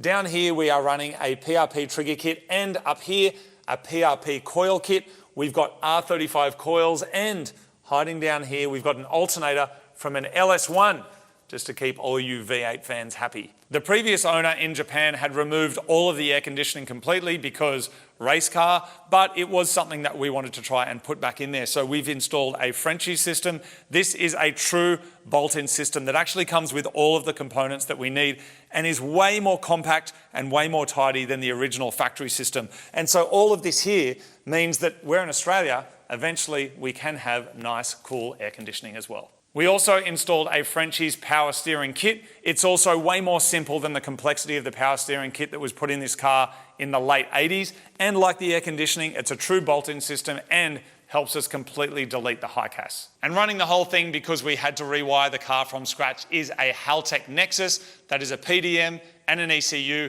and a wideband controller all in one. Now with great power comes great responsibility. And the real responsibility is making sure that both our brakes and suspension were set up properly. Every single original suspension component of this car was completely flogged. So everything has been replaced with GK Tech adjustable arms, plus a new set of white line sway bars front and rear, all topped off with an absolutely epic custom set of Shockworks coilovers. And Chris, who works at Shockworks, came all the way up here to Super Garage from Melbourne to help us install this and help us install heaps of stuff around the car to get it finished. So there it is, people. That is 5 years of our lives with a lot of people coming to help, a lot of long days, and a lot of very, very long nights. But I'm sure you'll agree, now that it's here and now that it looks like this, it was truly worth it to save this truly iconic JDM hero. Along with everyone that helped work on this car, I want to say a massive thank you to Castrol Edge, who supported this build from the very beginning. It took way longer and cost way more than we'd anticipated, and without them, this build would not have been possible. So a huge thank you to them, and now let's hit the track. Because I'm sure, just like me, you're wondering, how does it drive? Well, we are about to find out. This is my first time out driving the car. It's first time actually in motion. And this is my first lap at Sydney Motorsport Park in our newly modified R32 GTR. It is feeling tight. I'm just going to take the first lap kind of easy, get a feel for the car, get a feel for what's going on, and then I'll go hit some fast laps. All right. We are about to pull onto the straight at Sydney Motorsport Park. This is my first pull in the world's cheapest R32 GTR. Oh, shit!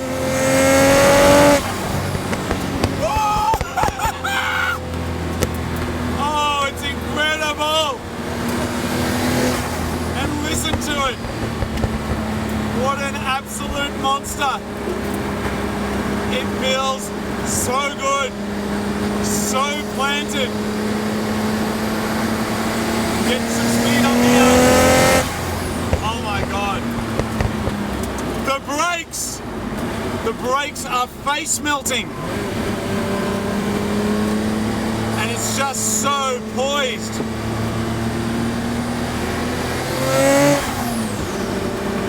Oh man, I absolutely love it. And over 400 kilowatts at the wheels. Absolutely the most powerful car that I've ever driven out here. This is amazing.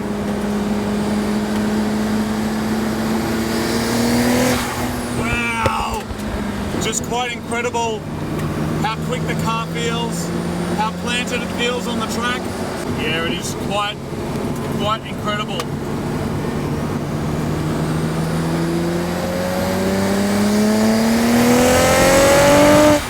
What a journey it's been. And thank you so much for everybody that has kind of followed the journey along. I know it's been years and years, but I tell you what, right now out here on the track, it is all worth it. We've got our Haltech dash here set up with the old school R32 gauges, and it's just a treat. It's just a real treat. And the sound.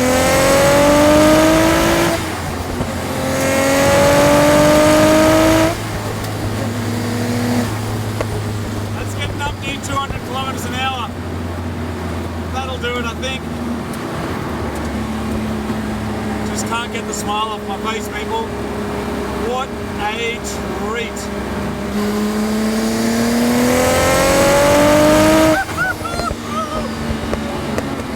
Oh man, what an absolute weapon.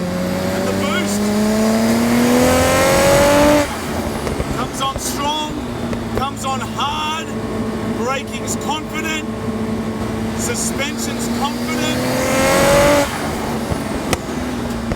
Oh, the braking.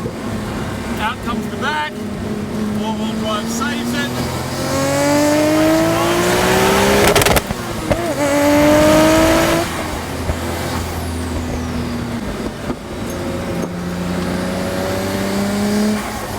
He's about to get a little bit of twin turbo boost through his window, I think.